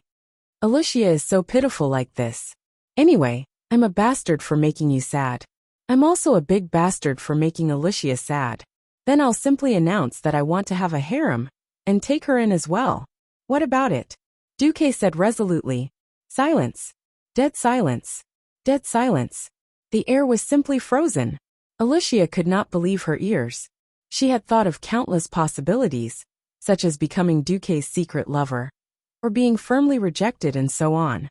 She just did not think that Duque would directly lay his cards on the table with Aurelia. She opened her mouth wide. This was the most taboo thing in ladylike etiquette, but she really could not control herself. At this moment, 2 lines of tears trickled down her cheeks. No, thank you, Sir Marcus, there's really no need for that. I don't want to ruin your relationship with the 2 Windrunner ladies. Alicia could not go on. Aurelia put her left hand on her waist and stopped Sasha, who was about to speak, with her right hand. I understand what Alicia means. Duque, What is your real thought? I'm sorry before this. I really did not feel Alicia's feelings for me. But I am such a person. If it was someone I'm not familiar with, I could make a very rational decision even if he died 1,000 times, and give it a very grand reason. But, as for the people around me, no matter what, I hope that they can live well and live happily. If I want a few people to obtain extreme happiness, but have to sacrifice the happiness of others around me, I would rather everyone live ordinary lives. When Duque spoke his thoughts in rapid succession, Aurelia suddenly revealed a bright smile. All right, Duque, don't think of me as a selfish and possessive woman. From the moment I decided to be with you, I made a decision. Human life is too short. In order not to let you have any regrets during the time we spend together, I will hope that you can be happy every day. Sasha was finally able to speak. Yes, we sisters have long decided. Even if you want to marry a noble lady, according to human aristocratic etiquette, we can accept it. Anyway, as long as you treat us sincerely, we will stay. If you really don't love us anymore, we will naturally leave. Aurelia walked in front of Duque and Alicia, took a deep breath, and said in the most solemn tone, as long as it's a good girl that you like, we don't mind sharing with her. But I'll say it again, if you break our hearts, we'll leave on our own. We swore in the name of the Sunwell, Sasha added. No matter what. Be it Alicia, Kalia, or anyone else in the future, Aurelia emphasized. Duque felt bitter. He suddenly understood why. It turned out that the sisters thought of him as a terminal patient. A short life was a terminal illness for humans. A lifespan of less than 100 years was too short for high elves who could easily live up to tens of thousands of years. Hence, the sisters were willing to make the biggest concession. But Duque became hesitant. Really, no matter what? Yes, no matter what. The two sisters stepped forward and said in unison, I wanted to say that because I helped the dragons kill Nesario, Nozdorma gave me a few spots of eternal life. Aurelia. Sasha. A few seconds later. Duque, you big bastard. Oh. Chapter 625. The Windrunner sisters quickly exchanged opinions in the whisper of the wind. Sis, it looks like we've been tricked. Sasha shrunk back and forth. TCH, I should have watched him to death. Aurelia gritted her teeth. Are we going back on our word? No. We're hailed as the heroines of the Alliance. It's too lame to go back on our word over such a small matter. Plus, little Alicia is a good girl. Then, it's not that we can't stop this kid from having a harem, but he needs to be capable. With that small body of his. Aurelia smiled proudly. Yes, that's it. In the latter half of the night, there was indeed nothing left for Alicia to do. The shy Alicia practically ran away in defeat. This was the story of the battle between Duque and the Windrunner sisters. When a mage was forced to use melee combat instead of magic, victory was assured. It should be so. That night, the Windrunner sisters went all out. The noble and elegant big sister turned into the wildest cheetah, pouncing on her prey. The gentle third sister turned into the most torturous vixen, clinging to her prey. Unknowingly, many positions were unlocked. Even though Duque was defeated again and again. But after 3 rounds, Sasha was the first to be defeated. This is impossible. Aurelia was unconvinced. Once again she KO'd Duque, but the 7th round passed. Aurelia could not hold on any longer. With a long scream and slight twitching of her body, she was defeated. Aurelia refused to admit defeat, and pulled her sister to attack Duque. Another 5 rounds passed. Whether the proud Aurelia was willing to admit it or not, she and her sister had indeed lost. Defeated by the evil Duque's godly sword. 2 pairs of misty but clear eyes revealed love. There was no hatred, only a little unwillingness. This was illogical. How did Duque's battle power break through the sky in just a few days? The sky was already beginning to brighten. In the cool morning breeze, Duque put on his nightgown and walked to the balcony. He gazed into the distance and stared at the Azeroth sky. The light of dawn shone on the Azeroth hero, who was standing with his hands behind his back, reflecting a gentle radiance. For a moment, he had the illusion that Duque was like a god bathed in the morning light. recalling how Duque had led the alliance to save their hometown, defeated the seemingly invincible tribe, and planned to kill the legendary dragon of evil Nesario. The Windrunner sisters huddled together and looked at Duque's stalwart back. They suddenly felt a sense of intoxication. Ah, so it was this kind of man who conquered us sisters. Aurelia suddenly sighed. Yes. Sigh. Let him do as he pleases in the future. Yes. Just like when they were young, Sasha intimately rubbed her sister's face with her face. Hey, big sister, it would be great if second sister was willing to join us. After a moment of silence, Aurelia shook her head. She's a rebellious little girl. She won't. Can't I just fantasize about it? Okay. On the other side, Duque was bathed in the morning light. Beneath his seemingly righteous face, he was actually thinking about some very terrible things. Speaking of which, if Nozdorm knew that his eternal power was used by me as a breakthrough point to start a harem, if Alexstrasza knew that the life force she just gave me was used as fuel to replenish the combat power of Duque's divine sword, would I be beaten to death 999 times? Duque raised his chin and looked at the sky at a 45-degree angle. 2 invisible crocodile tears flowed out of his eyes. What's mine is mine. No one can take it away. October 26th. King Tyrrhenus could not care less about the grief of his beloved daughter's death. He hurriedly called for another throne meeting. The throne room was gone. The meeting was held in the still intact military conference room of the Lordaeron Palace. Lordaeron was going through a huge change, but as the leader of the Lordaeron Alliance, Tyrrhenus knew that if he did not handle the crisis well, the name of Lordaeron would go down in history. Everyone, Nesario pretended to be the Lord of Presto, and I am a true victim. I was bewitched by Neltharion's evil magic. Kalia was also killed by him. Sob. Tyrrhenus also had the potential to win an Oscar. He made good use of the grief of his beloved daughter's death to cry his heart out. He had accidentally been tricked by him. King Menethil, my condolences. Salas and the other kings comforted Tyrrhenus with a heavy heart. The kings almost lined up to comfort Tyrrhenus. Of course, they scolded Tyrrhenus for being shameless in their hearts. There was news this morning. It turned out that after the Barra family was declared a traitor yesterday morning, the nobles of Lordaeron could not wait to occupy Briar, which was in the Tirisful woodland, and Caer Darren, which was next to Lordaeron. You said you were blinded by magic. Did the thousands of nobles of Lordaeron get brainwashed? Who are you trying to fool? The kings scolded in their hearts. Of course, Tyrrhenus was also scolding the kings in his heart. Why are you all grieving? Look at your dark circles. You were obviously celebrating last night. Yes.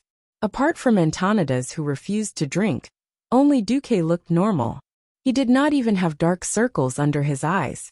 He looked like an obedient child who slept early and woke up early. At this moment, the best actor Duke still had a sorrowful expression on his face. Tyrrhenus thought to himself, as expected, Duque still has some feelings for Kalia. He saw Tyrrhenus look at Duque. All the kings gritted their teeth. Duque, you bastard. You're the one who's having fun. Why are you acting like a true gentleman? Linley did not hide Kalia's matter from Ryan and Anduin, and the two of them were dumbfounded. All right, Duque, you win. The next meeting of the throne made Tyrrhenus' heart sink into a pit of ice.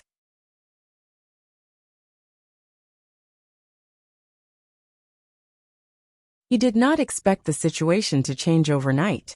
In the throne meeting, Tyrrhenus felt that the power of Lordaeron could still intimidate the surrounding countries, such as the Dalagan and Stormguard, without Xeon, who was willing to take the lead. But the countries intentionally or unintentionally avoided Lordaeron for every topic. Lordaeron could pay, but they could not interfere. Didn't Lordaeron want orc slaves? You can take them all. Anyway, Lordaeron can take all 25,000 orcs. We don't need to set up a detention center in the country. The Riptide Castle wants food? Oh, the newest city of Alterank would help a portion. Duque's Murlocs would also use fish to solve a portion.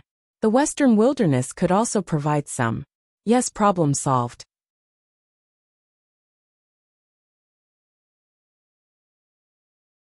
Chapter 626.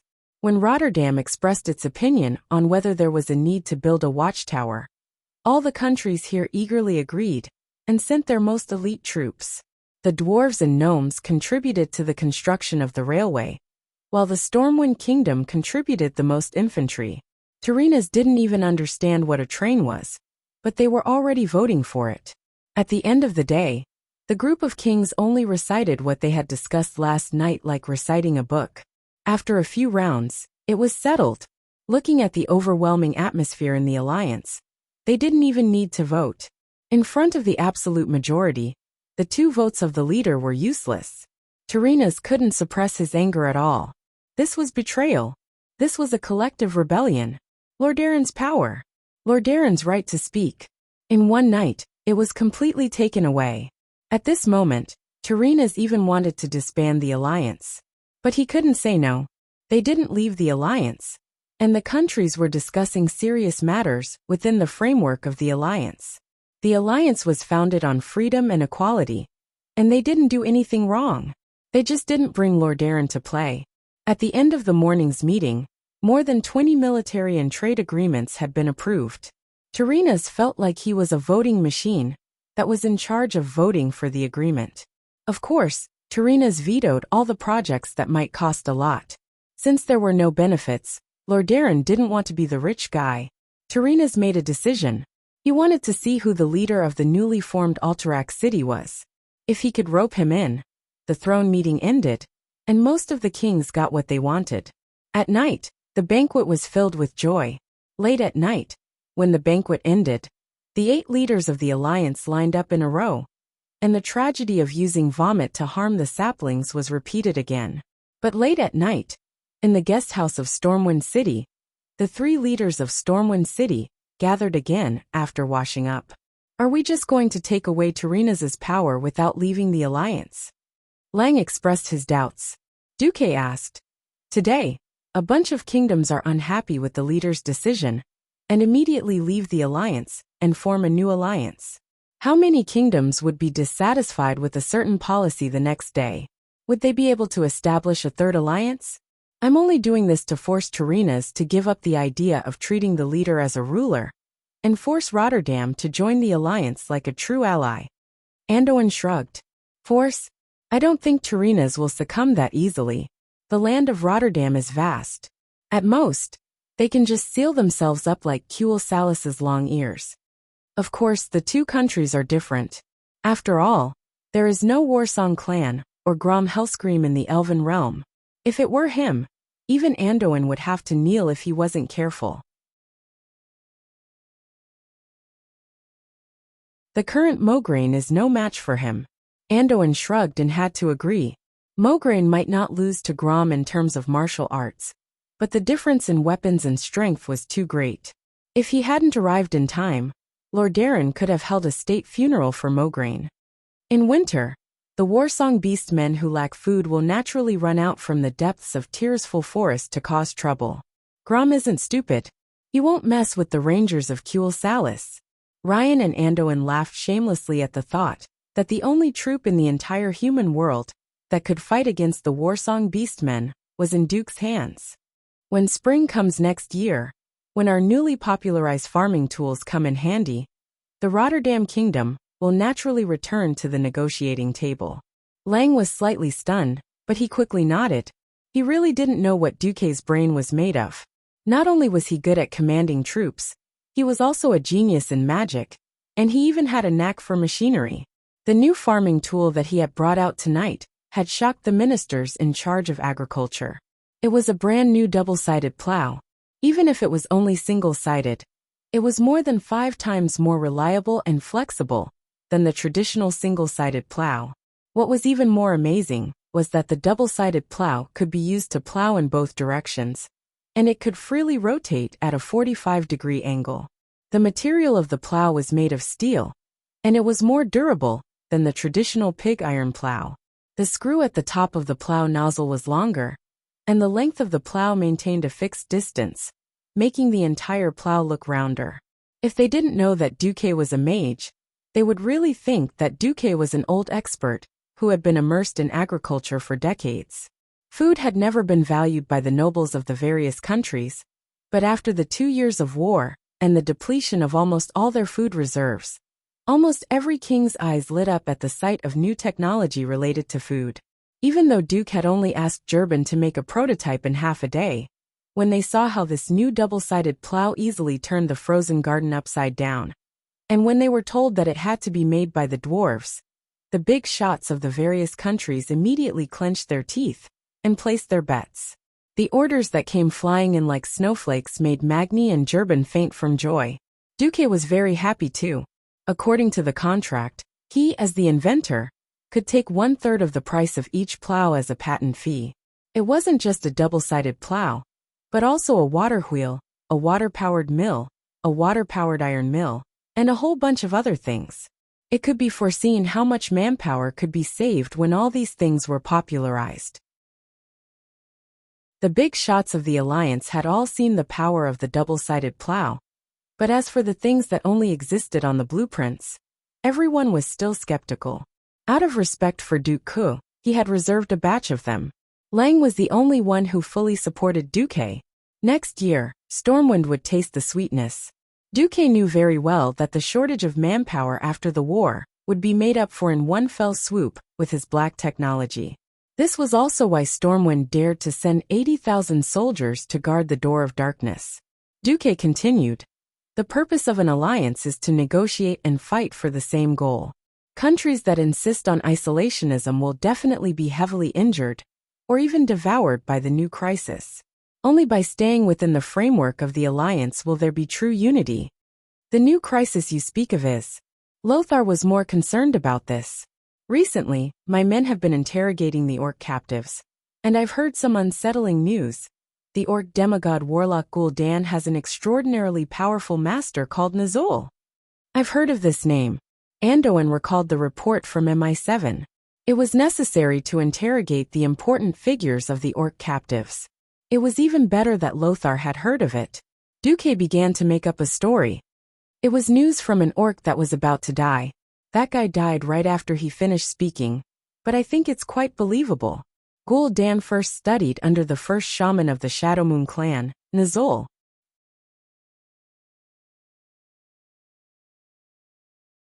Chapter 627. Who was Gul'dan? He was the supervillain who had planned the first and second Dark Portal Wars. Who was Nazul? Perhaps before Duque crossed over, many people only remembered that the Lich King was Arthas. Not many people knew that there were 3 Lich Kings. Arthas Menethil was only the second leader. The real first Lich King was Nazul. Perhaps in terms of shamelessness, cunning and decisiveness, he could not compare to Gul'dan. But in terms of the degree of destruction, Gul'dan could not compare to Nazul. In the beginning, the deceiver Kil'jaeden told all the orc shamans through an illusion that there was a threat from the Draenei. The illusion that appeared in front of Nazul was the soul of his wife. Nazul, who loved his wife, believed in the signs brought by this illusion. He gathered everyone to inform them of the situation. When Nazul signed a contract with the prophet Kil'jaeden, he soon found out that Kil'jaeden might have been lying. After asking the ancestor's soul, Nazul found out that he had unintentionally betrayed the entire orc race and violated the shaman's path. He was abandoned by the elements. In front of the powerful evil existence Kil'jaeden, Nazul chose to escape and give up. If he had the courage to reveal the devil's conspiracy to the entire orc tribe, then Gul'dan would not have been involved, and no tribe would have crossed the dark portal to invade Azeroth. Unfortunately, Nazul did not. After Nazul gave up listening to his orders, Kil'jaeden quickly went to find Gul'dan. Nazul did not have the courage to stop his disciple, who had unparalleled talent and a sinister heart. He also did not have the courage to stand up and lead the tribe against the deceiver Kil'jaeden. When he was alive, he was at most a powerful loser. However, Nazul's horror did not lie in his will or his magic power, but in his talent that he did not realize, his soul power. Not everyone was qualified to become a Lich King. Just like Duque, when he first transmigrated, he was weak, and after death, he was only fit to become a ghoul without self-will. The terrifying thing about Nazul was that his soul had been strengthened by strict shaman training. With the help of the demonic power, He could easily spread his thoughts to tens of thousands, or even hundreds of thousands of square kilometers. He could easily control the undead legion that was far away, constantly spreading death, and turning the new dead into undead monsters that could fight. Like a rolling snowball, he could expand his army infinitely. That's right. Nazul, who had fallen into the hands of Kil'jaeden, was the most terrifying Nazul. Therefore, when facing Nazul, Duque felt very bitter. If Nazul was killed in advance, Nazul's soul would immediately fall into the hands of one of the Burning Legion's bosses, Kil'jaeden, and the Lich King would be born in advance. If he ignored him, Nazul would come to the world of Azeroth to stir up trouble. If they forced him away, he might scare his little heart. If he ran to the twisting nether, he would still fall into Kil'jaeden's hands. The most important thing was that this time, Nazul would also bring the entire warlock of the Shadowmoon clan. These were not the warlocks who did not contribute when Gul'dan attacked last time, but the real elite warlocks. Magic battles would become commonplace. At this point in time, Nazul was not too strong. The initial estimate was that he was only at the Breaking Dawn level. But, Breaking Dawn my ass. According to the original history, Nazul would come to stir up trouble after getting one of the 3 artifacts, Gul'dan's skull. The destructive power of a Breaking Dawn wizard with an artifact in hand was close to that of a demigod. Damn Gul'dan. He died with only his skull left, and he still could not let people feel at ease. When Duque thought of this, he felt stifled. It was not that he did not think of getting this so-called artifact. The problem was that this artifact's predecessor was Gul'dan's head. If he had the ability to defeat Gul'dan and twist his head off to use as an artifact, Duque would have already swept the entire tribe by himself. At that time, when he died, could he pick up the corpse? In theory he could. Remember, Gul'dan opened the tomb of Sargeras and was engulfed by the endless demons that surged out. If he had gone too early, even a demigod could not withstand the attack. How could he, Duque, withstand it with his small body? If he had gone too late, sorry. The sea is so big, go find it yourself. Duque clearly remembered that Gul'dan's skull was picked up by the chief of the bone-chewing clan, Harkin Cranium Crusher.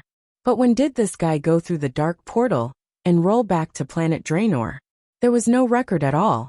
In addition, Gul'dan's skull contained Gul'dan's memories and had attributes similar to the whispers of the ancient gods that had driven Nesario crazy.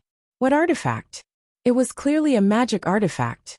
If an ordinary person held it, they would definitely become mentally ill. Thinking of this, Duque could only sigh. A transmigrator was not omnipotent. Since he could not use foresight to prevent this tragedy, he could only do his best. This was the reason why Duque had released so much black technology. Well, after Duque described the danger of Nazul and exaggerated that he had the power to open the dark portal, Lang and Anduin's faces were as black as the bottom of a pot. Anduin said, "All right then, since you have determined that Nazul will lead the tribe to attack again, so how long do you think we have?" Duque was a little speechless. Because of his appearance, World War II, which was supposed to end 6 years after the dark portal, had already ended at the end of the 2nd year. And Nazul had sent his men to play tricks on Azeroth in the 8th year of the Dark Portal's history. Duque made a judgment and raised 2 fingers. 2 years. Maybe less, maybe more. Draenor is indeed being destroyed, but the process is still relatively slow. This is because we have destroyed or crippled almost all the top-ranked tribes in the war. The hunting grounds of Draenor will be much emptier. Lang rubbed his chin. So the orcs will first fight amongst themselves, and then have the time to attack our alliance? Duque said with certainty. Yes. Just like how Tarinas wanted to annex Alterac. The orc clans that have preserved their strength must first be shuffled before they will respond to Nazul's call. Lang nodded. Well, although another war is not good news, we are fortunate that our alliance has a very far-sighted commander like you. 2 years is enough for us to do a lot of things. We don't know anything about the railway that you mentioned. You will be busy for a long time when we go back this time. Anduin chuckled. Duque nodded. Before that, I may have to take a leave. Huh. Lang was puzzled. I am going to practice magic. Oh, I almost forgot that you are a mage. Duque was speechless.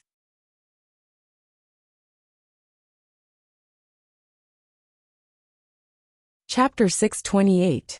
At 3 o'clock in the morning, Duque, who had returned to his bedroom, looked out of the window into the distance. Thick darkness covered Duque's entire field of vision. The hustle and bustle of the day of triumph still echoed in his ears, and Duque knew that new challenges would continue to come. Since he had become a part of Azeroth, he couldn't ignore the challenges that came one after another. That's right, before the Titans of the Pantheon really reached Azeroth and fought the Burning Legion, the world of Azeroth was like a damn defensive game. No matter how many waves of enemies you defeated, there would always be new enemies coming. Persevere, and there might be a chance of survival. Give up, and that would be the end of all things. Looking back, the Windrunner sisters, who had been hugging each other to sleep, raised their eyebrows and opened their sleepy eyes. Aurelia said, "Duque, are you done talking?" Sasha said, "Go to sleep. You've done very well today. Leave tomorrow's matters to tomorrow." With that, the two warm and fragrant female bodies trembled and moved to a gentle position.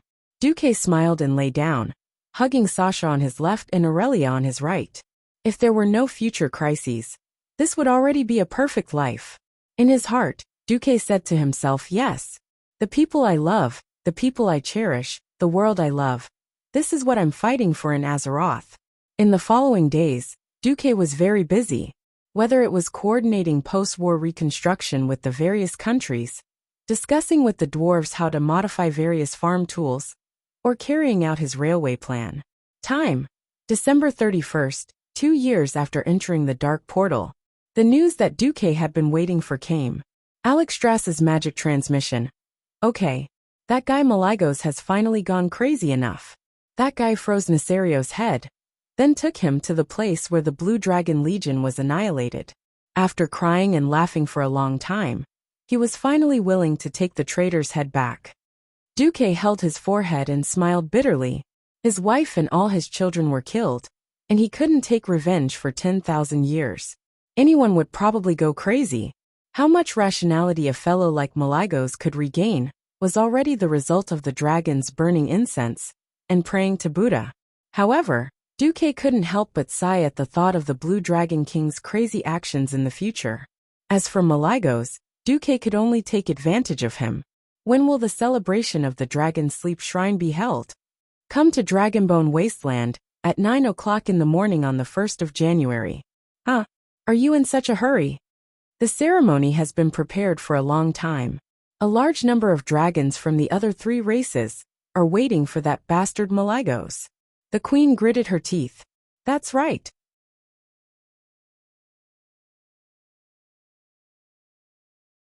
A group of dragons happily celebrated the killing of the traitor, spitting out dragon's breath and roasting beef in the snowy land.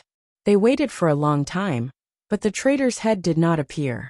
Even though Nozdormu had temporarily handed over Nesario's corpse early on, the head was the most valuable of all things. The dragon head had a very sacred meaning. Without the traitor's head, it was a pity no matter what, as if it was missing a lot of things. After waiting for a full week, Malygos was finally willing to bring back the traitor Black Dragon King's head. It would be strange if the other 3 dragons were not sulking. There was nothing they could do. The 4 dragon kings were all dragon aspects. After all, they were of the same rank. Unless a certain dragon did something too outrageous, and was considered by the other dragons to have exceeded the scope of redemption, they would bear with it for the sake of being of the same race. All right, I'll be there on time tomorrow. Time stepped into the Dark Portal. On the 1st of January of the 3rd year, the kings of Lordaeron were still busy with various meetings. Post-war reconstruction, bilateral trade, multilateral trade, redemarcation of territorial borders, determination of sea power. All kinds of troubles were still plaguing every king, and even every lord under them. Originally in Stormwind, these kinds of matters could not be separated from Duque, but Duque had to first ask for leave from Lang. At 8:30, it was still busy in Duque's room.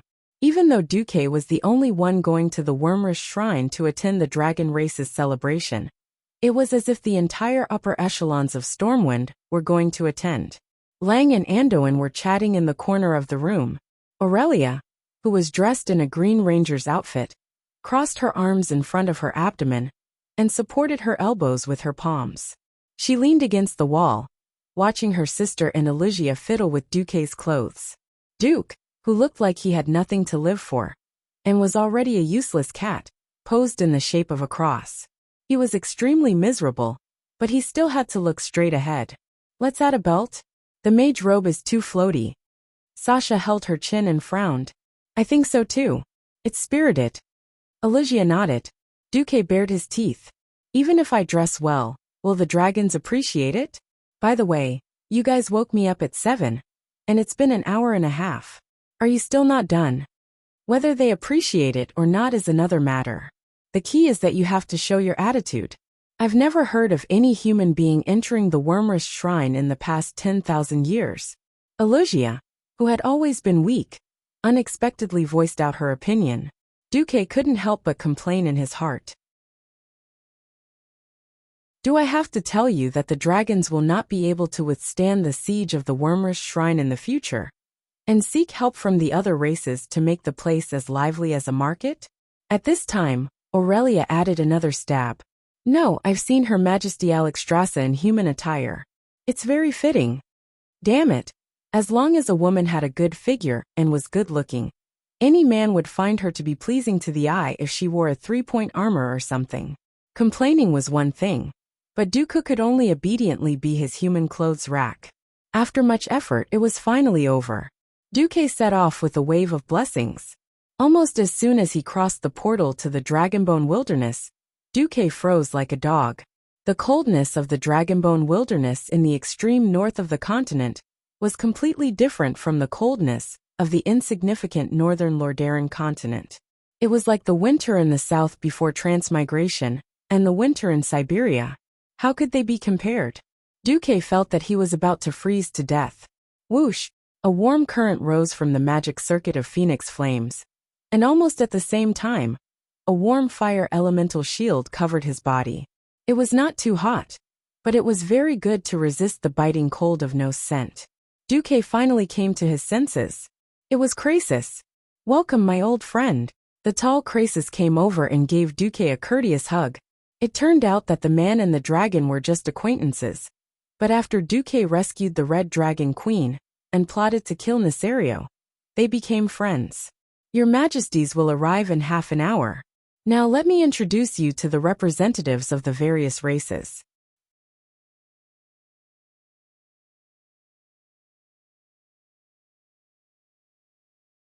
Chapter 629.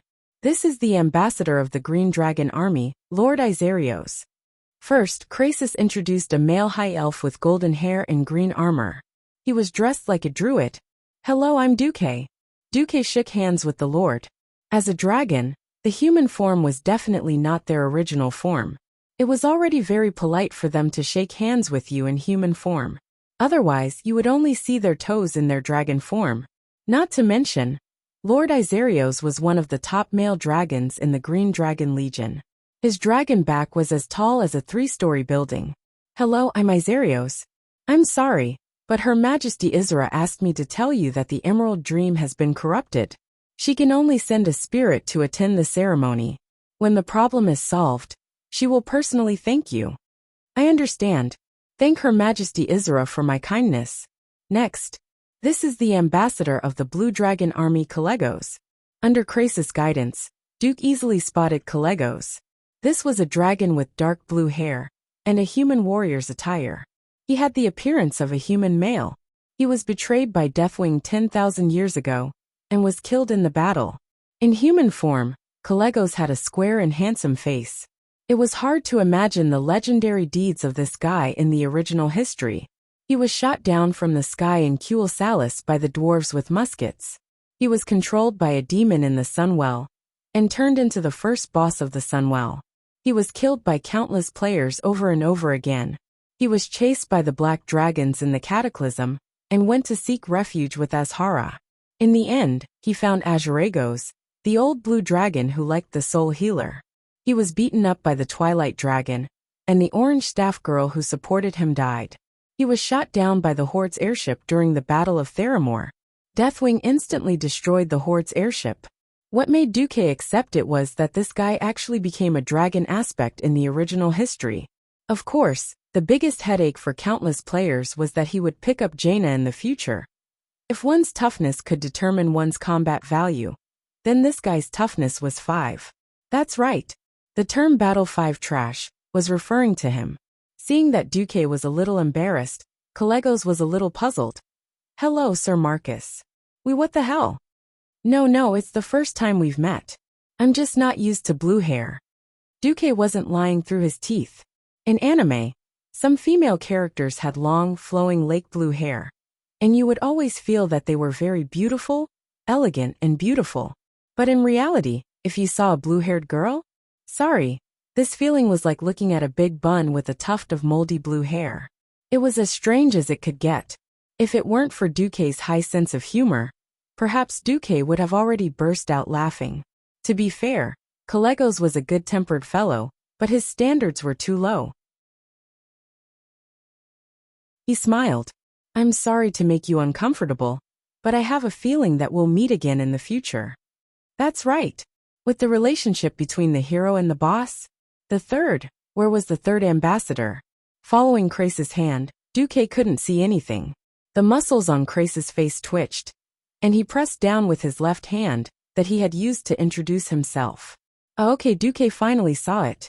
This is the Bronze Dragon Ambassador Chromie. The Bronze Dragon Ambassador Chromie had white hair and 2 buns on each side of her head. She was only as tall as Duke's waist, and she appeared in the form of a female dwarf priest. At first glance, Duke felt that she looked like a cute creature that girls liked. Wow, so cute. I want to pick her up and play with her. This was not a little loli who, in the eyes of those weird uncles, would receive a minimum of 3 years in prison, or a maximum of life imprisonment. This was a legal loli, and a gnome loli at that. Woo. I want to pick her up and rub her face or something. Chromie was one of the rare bronze dragons that was relatively friendly to humans. In history, she didn't even have any record of fighting in public. But since she could stand together with Krasis, Calegos, and Isarios, these epic-ranked dragons, she couldn't be that weak. Hey, Your Excellency Marcus. Hey, Mr. Duque. Hey, Duque. Sorry, I was distracted. Yes, he was indeed distracted. Hearing Chromie's cute voice in her gnome form, Duque really felt like he was in a trance because of her cuteness. I feel like you're thinking about something very rude. The little gnome put her hands on her hips in dissatisfaction. This look is even cuter. Can I pick you up and play with you? In the end, Duque didn't dare to say this out loud. If she was beaten up by Chromie for such a silly reason, then even Alexstrasza wouldn't protect her. No. I was just thinking, if there's anything you need my help with, I hope you can look for me in the future. Then can you not be so active? The complaints about you changing history are almost piling up to the roof of my dragon cave. Sorry, but this, after introducing the 3 ambassadors, Krasis finally got to the main topic. Oh, your majesties are here. Then, Duque, please. Krasis stretched out his hand gracefully, and a huge rectangular flying carpet made of fire elements suddenly appeared in front of Duque. What a beautiful move! Fire elements had always given people the impression that they were violent and untamable. But in the hands of Krasis, a master magus of the dragon race, not only did it take on a physical form, it also became a flying carpet that was harmless to humans. Duque's system genie instantly scanned it and confirmed this. Alright, I'll give you 101 points for acting tough. I'm not afraid of you getting arrogant with an extra point. Duque grandly stepped forward. Oh.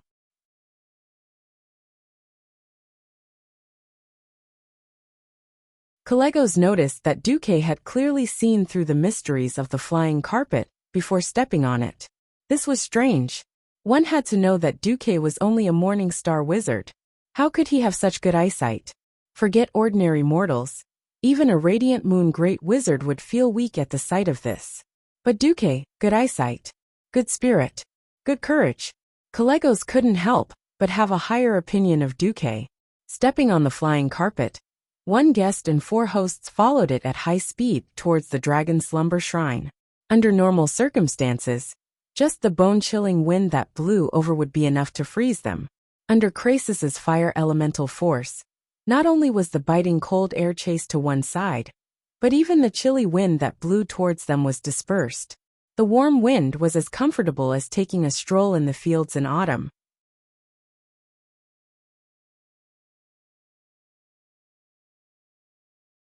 Chapter 630. The Dragon's Slumber Shrine was located in the center of the Dragonbone Wilderness. This land covered in ice and snow was also the place where the souls of the dying dragons, who were seriously injured or seriously ill, or had exhausted their lifespans, returned to the earth. Huge dragon skeletons could be seen everywhere on the snowy ground.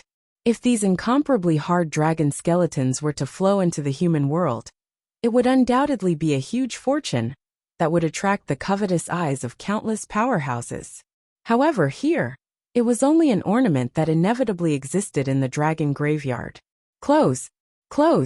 Even though he had been to the Dragon Slumber Shrine more than once in the game, when he witnessed this unprecedented miracle with his own eyes, Duque still felt shocked. On the left and right sides of his field of vision were flying snowflakes and an endless wilderness of bones. In the middle, there was a huge ravine that divided the entire Dragonbone Wilderness into 2. Standing at the end of the ravine was the Dragon Slumber Shrine. When the glittering golden shrine with countless golden domes attached to the main tower appeared in Duque's field of vision, Duque's heart felt as if it had been hammered by a sledgehammer. The Dragon Slumber Shrine in the game was always an illusory data model.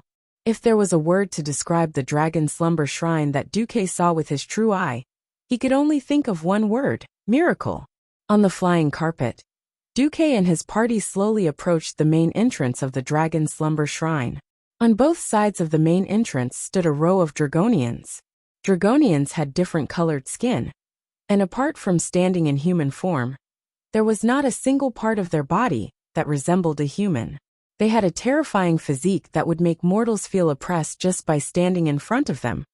They were nearly 3 stories tall and 8 meters tall.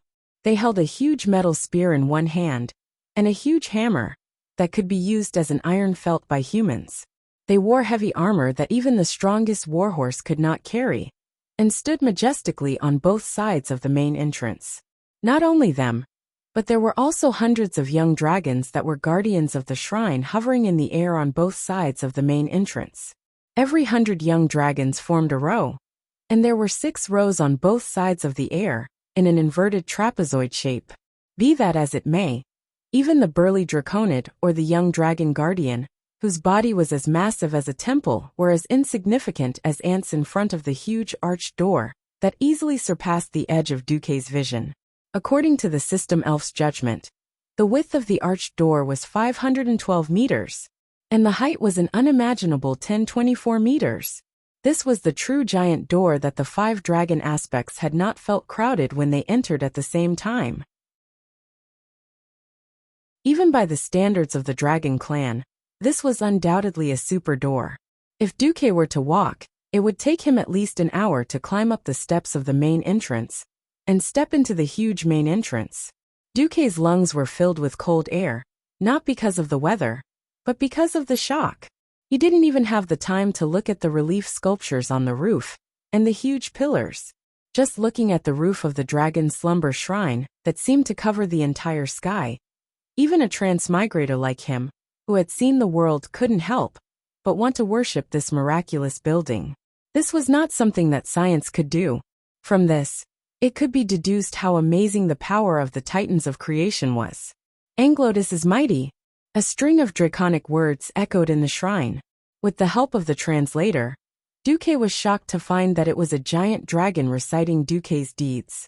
From discovering the conspiracy of the Black Dragon King, to sneaking into the Emerald Dream to summon Isra, to summoning the 3 dragon aspects, to killing his way into grim battle to save Alexstrasza, and finally to discovering Nesario again and looking for an opportunity to set up an ambush. Finally, he helped the dragon clan eliminate this great traitor, who had been at large for 10,000 years. When this dragon language was recited, it was filled with a sense of mystery and a wonderful rhythm. It sounded like an elegant poem with cadence, not a pale and straightforward narration. Duque could clearly feel that the gazes of the Draconids and Dragon Guardians had begun to change. There was doubt. There was disbelief. There was curiosity. But more than that, there was admiration. The Dragon Clan advocated force, but they also admired wisdom. If the 4 Dragon Kings could break the shackles of the demon's soul with their own strength, why couldn't they do it for the past 10,000 years? If the 4 Dragon Kings could easily kill the great traitor Nesario, why did they let him escape the last time? Through this introduction, the dragons began to understand that if there was any difference between the past and the present, it was because of the addition of Duke Marcus. These Draconids and Dragon Guardians could not help but be in awe of Duque. After entering the huge shrine, they saw that the 4-colored dragons had surrounded the square in the middle of the shrine in all directions. There was no lack of ancient dragons that were more than 50 meters long. However, no matter how big they were, how sharp their teeth were, or how hot their dragon breath was, in this sacred ceremony to exterminate the traitor, only Duque, who was in the middle of the square, was the focus of all the Dragon Clan's vertical pupils. "You'd better pass the small test later," Krasus suddenly said without rhyme or reason. "Pass? Pass what?" "Roar." First, a large number of red dragons opened their sharp, scarlet mouths wide at Duque and let out waves of terrifying dragon roars that sounded like a tsunami. As long as a dragon roared, there would be dragon might. The fierce pressure of a creature at the top of the food chain immediately made it difficult for Duque to breathe. It was as if 2 boulders were pressing down on Duque's chest. Every time he inhaled, the boulders would take the opportunity to press inward, and every time he exhaled, he would have to face the counterattack of 100 kilograms of pressure. "Roar!" The bronze dragon roared. This time, Duque only felt that the pressure on his chest had increased by 100 kilograms. It was the kind of oppressive feeling that he could not bear even a little more pressure. However, the bronze dragon's roar had the feeling of pulling the weight of his past and future to the present all at once. That kind of pressure that seemed to be measured in tons almost made Duque spit out a mouthful of blood. Damn it! What are these big lizards trying to do? Almost subconsciously, Duque began to circulate his magic circuit, injecting magic into every muscle in his body, using magic to resist this increasingly strong pressure. Roar! Roar! Roar! Suddenly the blue dragons also roared. That strange roar seemed to be destroying the magic circuit in Duque's body with maximum power. If it were a weaker mage, their magic circuit would have been shattered instantly, and their magic would have gone berserk, causing their body to collapse and die. Fortunately, Duque had the help of the system elf. Under the dual active and passive control, Duque barely managed to fight the pressure from the dragon might to a standstill. Roar! The green dragon that had been silent also roared. Unlike the dragon might of other races, the green dragon's roar was not as domineering. It did not have the kind of momentum that could topple everything, but it had the exquisite and pervasive feeling of quicksilver spilling on the ground. The green dragon's roar was obviously eroding Duque's will.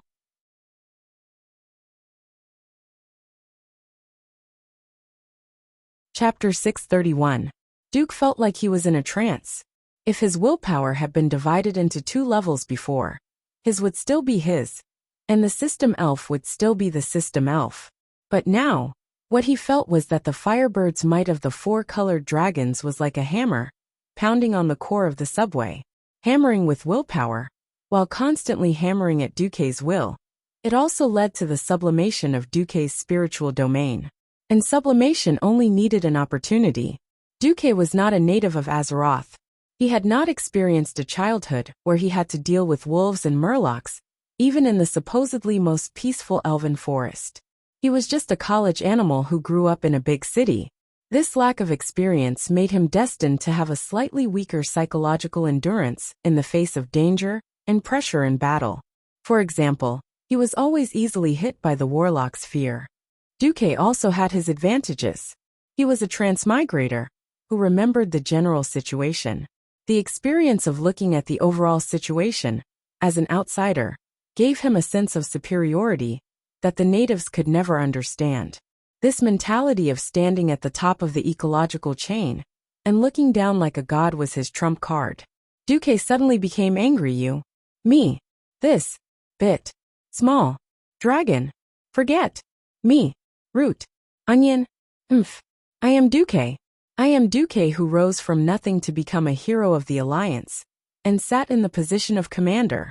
I am Duque who killed hundreds of thousands of orcs, killed so many chiefs, made use of Gul'dan to become rich, and killed Nethario, the Wing of Death.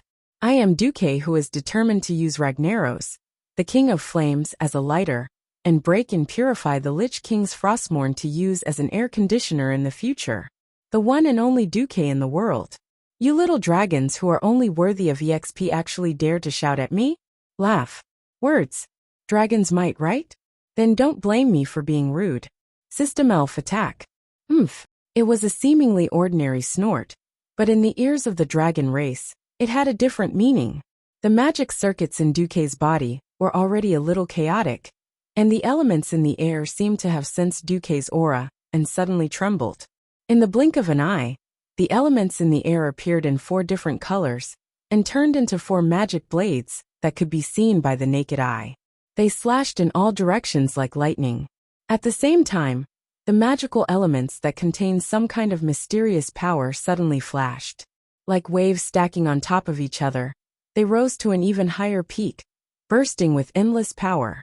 Ancient dragon might?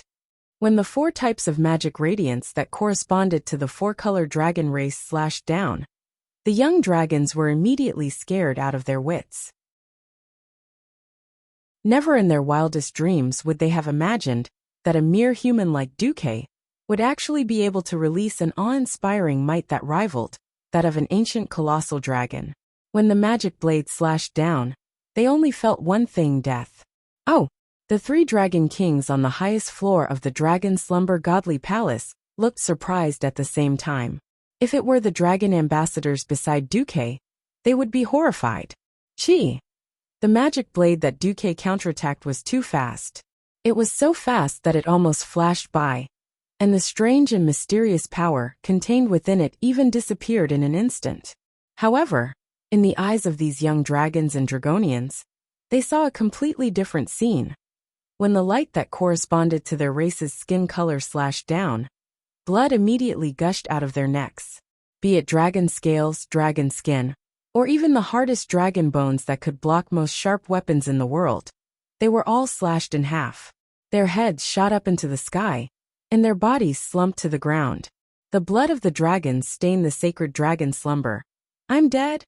Countless dragons' necks suddenly shrunk, and countless dragonians retreated in shock, touching their still intact necks.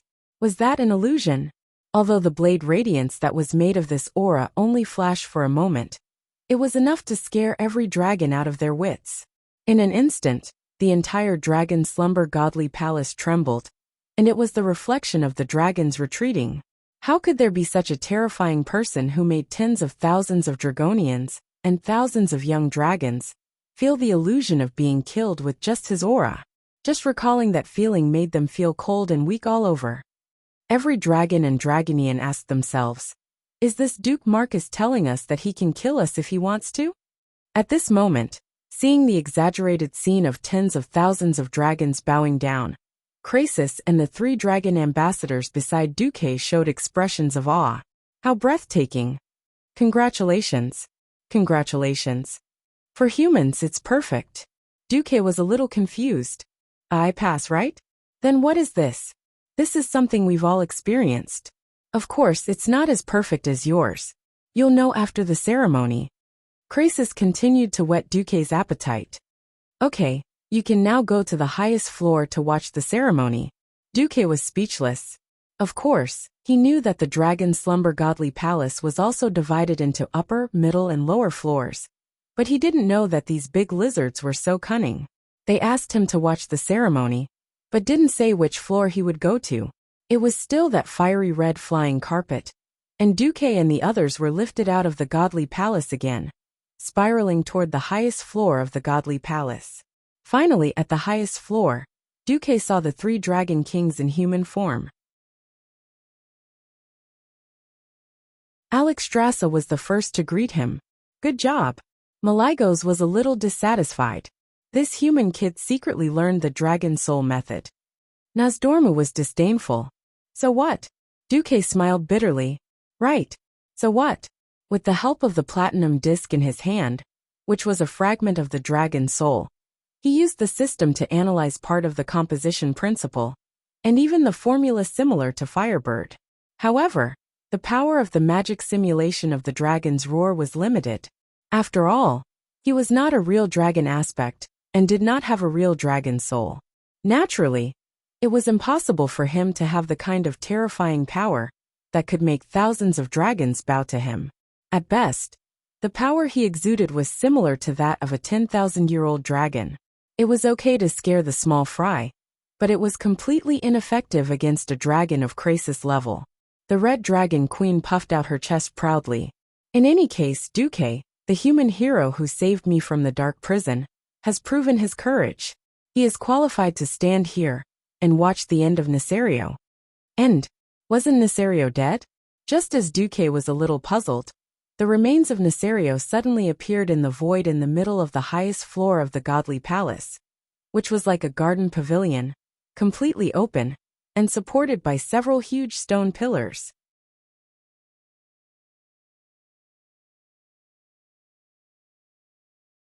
Chapter 632. The golden light of dawn shone into the highest level of the temple, illuminating the surroundings with a golden hue. However, the golden light could not penetrate the dark and special remains in the middle of the temple. The remaining dark aura was like a remnant bonfire, half extinguished, still struggling in an attempt to pollute the light in this sacred place with the weak power of darkness. The remains that had lost their life for a full week were not floating quietly in mid-air. They seemed to be struggling. There was still a faint, constantly churning layer of black aura around the remains. At this time, on every pillar on the highest level of the temple, an illusory golden eye suddenly opened out of thin air.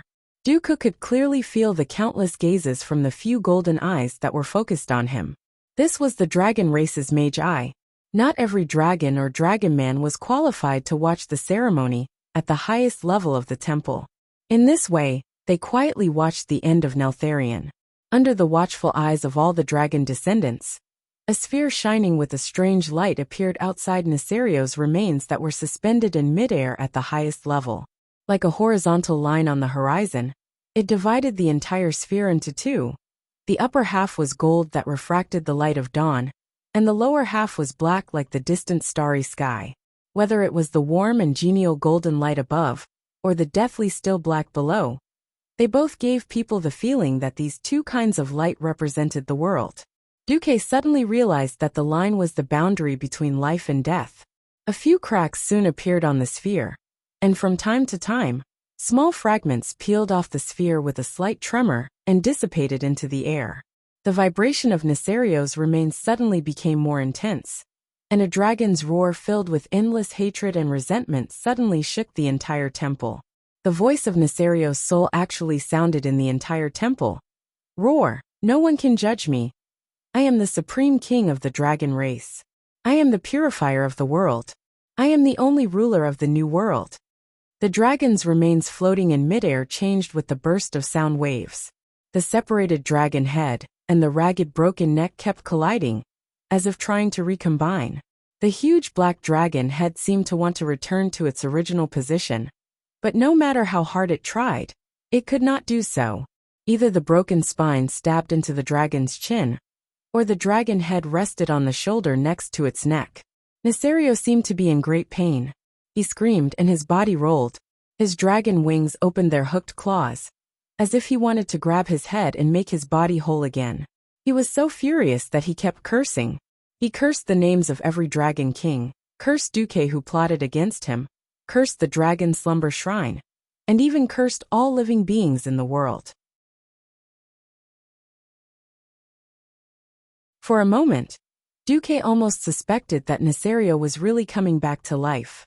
When he glanced at the calm expressions of the three dragon kings, Duque also entered into spectator mode. Sure enough, Alexstrasza could no longer bear to watch the ugliness of Nesario's remnant soul. Bathed in the morning light, She seemed to have transformed into the sun. It was clearly a cold snort, but it made people feel that there was a gorgeous and blazing feeling in the voice. Enough! You're an evil degenerate who betrayed the entire dragon race and went against our eternal mission. It seems that if we leave you alone, even if you become a filthy ghost dragon or a corpse dragon, you will continue to harm this world. In the face of Alexstrasza's roar, Neserio's remnant soul still ignored her. So what if I am? I'm not convinced. Even if I fall into the deepest depths of hell, I will still take revenge on you hypocrites in my own way. Yes, that's right. I'm supposed to be the victor here.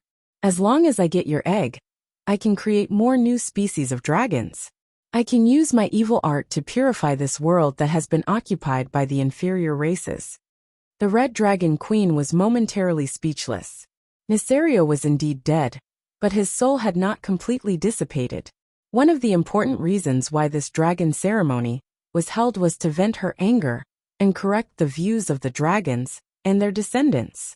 Now that Neserio was so stubborn, even though he was dead, and only half of his soul was left, she could certainly destroy this traitorous Black Dragon King, just like that. But in that case, the effect of preaching would be greatly reduced. Malygos suddenly said, "Hold the ceremony.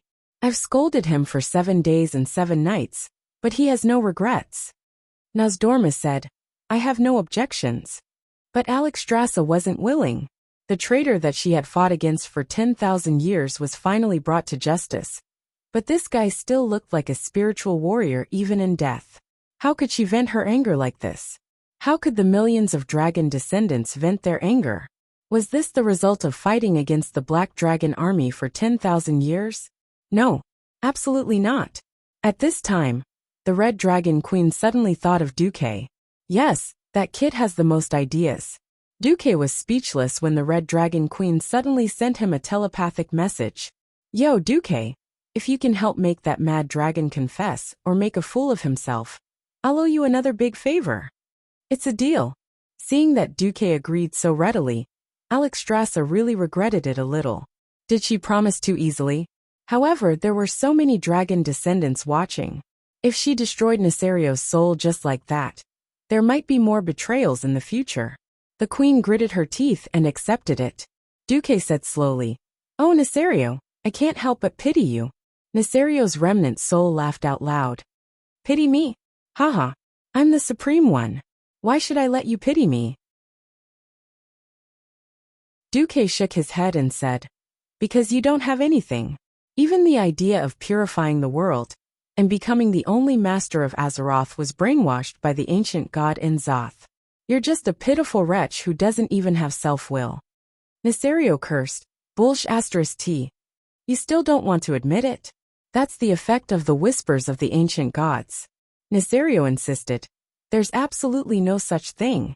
"Well, as long as you're willing to do a small experiment in front of everyone, as long as you successfully pass this experiment, I'll let you go," Duque said. The other 2 dragon kings were indignant. If they really let Neserio run out and turn into a zombie dragon, he would definitely be a super disaster. For a moment they wanted to object. However, the approval of the 2 female dragon kings suddenly came from the sky. "Leave it to Duque." "Okay." Neserio agreed. "The experiment is very simple. As long as you repeat the sentence, 'I don't have a brain' 1,000 times, then I'll ask you a question. If you can answer it correctly, you'll pass." So, "I don't have a brain. I don't have a brain. I don't have a brain." The entire temple echoed with Neserio's brainwashing voice. The moment he repeated it 1,000 times, Duque suddenly shouted, "Neserio, do you have a brain?" Neserio replied without hesitation, "I don't have a brain." Uft. Thousands of giant dragons spat out dragon breath.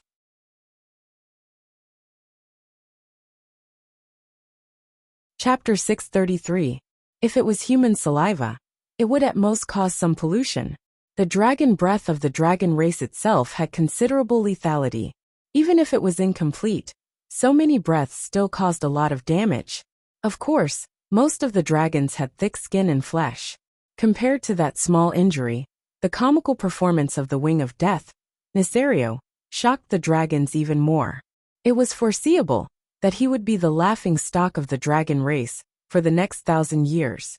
Alexstrasza rolled her eyes. She had originally hoped for a just trial that would make all the dragons take warning. Who knew that Nasario's remnant soul would be so stubborn and not feel the slightest bit guilty? This made the four-colored dragons, who were bent on revenge and wanted to give this rebellious dragon king the harshest punishment, feel as if they had punched thin air. All right, leave it to Duque. Duque finally solved the problem. However, it was not in the form that the dragon aspects wanted. Nasario's remnant soul came to its senses.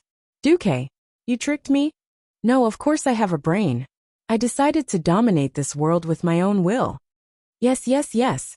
Anyone who shouts I am the ruler of the world 1,000 times will feel like a god for a moment. Duque replied as if he was in a bad mood. This immediately aroused the laughter of countless dragons below. Many of the temple guardian dragons that were originally hovering in midair laughed until their stomachs hurt and almost fell from midair. Thousands of dragons revealed their sharp fangs and giggled. The scene was truly terrifying. Fortunately, Duque did not see it. Alexstrasza also had a hard time holding it in. She kept telling herself, I must not laugh at a time like this. I am the great Nasario. My wisdom is the highest. Didn't you see that I fooled you fools for 10,000 years? The soul wrapped around the black dragon corpse roared. These words made all four of the giant dragons of four colors uncomfortable. Unexpectedly, Duque immediately added a fatal blow. Yes, yes, yes, you are the wisest Nasario. After the brain eater opened your skull, it did not care about you at all. Instead, the dung beetle's eyes lit up when it saw what was in your skull. Alexstrasza, Nosdormu, Maligos, Izura, who was far away in the Emerald Dream, but was paying attention to what was happening, was speechless. After 3 seconds of dead silence, the dragon with the lowest sense of humor was the first to collapse, bursting into laughter. Then came the second one, the third one. The dragon race's grand ceremony turned into a comedy show. The Red Dragon Queen had a love-hate relationship with Duque. She liked Duque for saving the day, but she also hated him for ruining the atmosphere. She glared fiercely at Duque, then sighed. Nasario, you pathetic fellow. You've been carrying on a false will and wreaking havoc in the world of Azeroth for 10,000 years. This was the misfortune and sorrow of the Dragon Clan.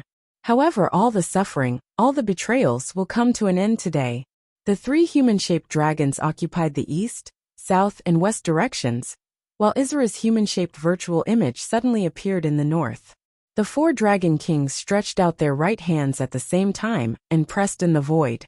4 giant virtual dragon claws of different colors appeared on the highest floor of the Dragon Sleep Temple. The 4 dragon claws mercilessly slashed down, and there was immediately an incredible force in the Dragon Sleep Temple that resonated with it.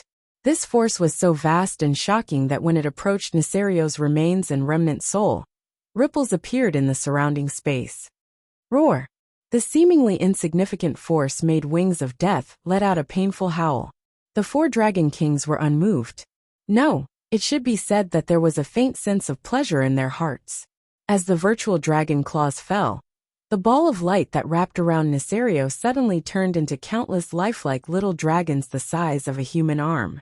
However, these tiny wyverns were like real dragons as they opened their mouths to bite Nasario, slapping him with their claws and whipping him with their tails.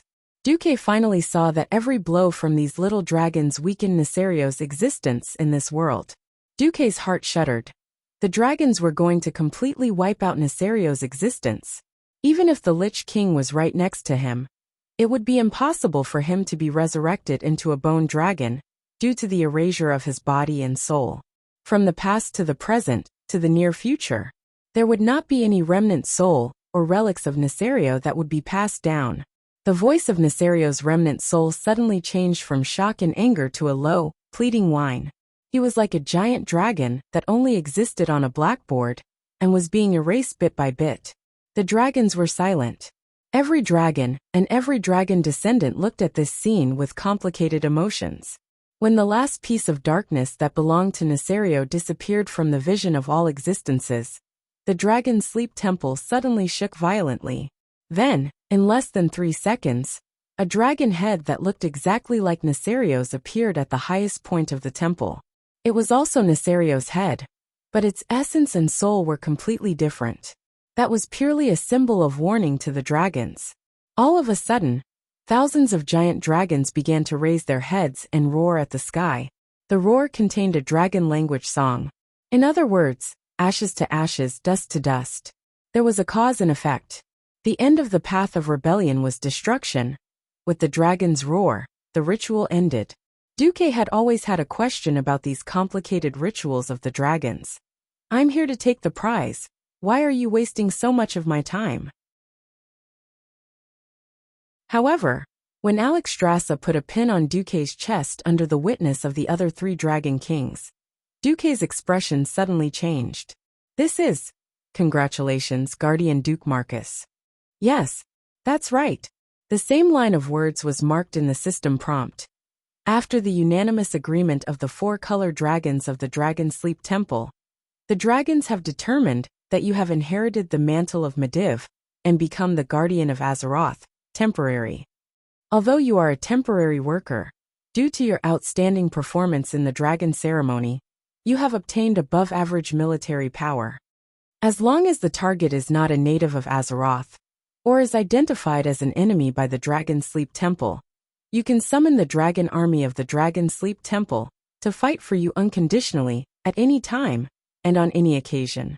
According to your current reputation in the Dragon Slumber Godly Shrine, you can summon 1 dragon squad at a time, including 1 10,000-year-old giant dragon, 5,000-year-old dragons, 3 dragonoid elite captains, and 500 dragonoid elite guards.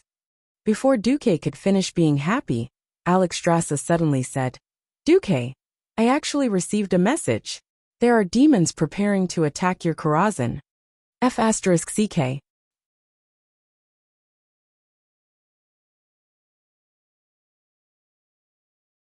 Chapter 634. Without the Queen's reminder, Duque would not have realized that his nest was not only unstable, it was on fire. Previously, he had temporarily left Karazhan. One reason was that Duque did not have enough strength to clean up Karazhan, and the other was that Stormwind City was about to be destroyed. If Duque did not come out, Lang would die in Stormwind City. Did Duque not value Karazhan? Of course not. Duque did not care about his fiefdom. He could lose the Watchtower, the Redridge Mountain, and the Elven Forest, but he could not give up Karazhan. At the start of the Third War of the Dark Portal, what enemies would appear on the Azeroth continent? Undead that had come back from the dead, wailing banshees and gargoyles that filled the sky, lava hounds that were 3 stories tall, fire elementals that were as tall as a small mountain. These terrifying existences that transcended the mortal world could not be dealt with by simple swords. The most reliable thing that Duque had was his magic. The path to the Dalajan had been blocked. The only thing he could rely on was Karazhan. Now that he suddenly heard that Karazhan was in danger, it would be strange if Duque was not excited. Seeing Duke almost jump up like a cat whose tail had been stepped on, Alexstrasza finally felt a sense of satisfaction at having turned the tables. Do you know who it is? Seeing Duque's nervous look, the Queen's nose was almost up to the sky. She had a look of beg me. If you beg me, I'll tell you. Look. Duque clenched his teeth and turned around. Let's go. Alexstrasza was anxious. She did not care about the other 3 dragon kings watching, and put a hand on Duque's shoulder. Brat, let's talk. Suddenly, space twisted at a high speed, and the scenery in front of him blurred. In that moment, Duque found himself in a circular pavilion, hanging on the east side of the Dragon Sleep Temple. It was not accurate to say that it was a pavilion. It should be said that this seemed like a pavilion, but it was actually a small subspace attached to the Dragonbone Wastelands. It looked like the scenery of the Dragonbone Wastelands, but in reality, it was impossible to get out of the pavilion by walking to it. Alexstrasza put her hands on her hips and puffed out her cheeks. I was just teasing you. Is it worth losing your temper?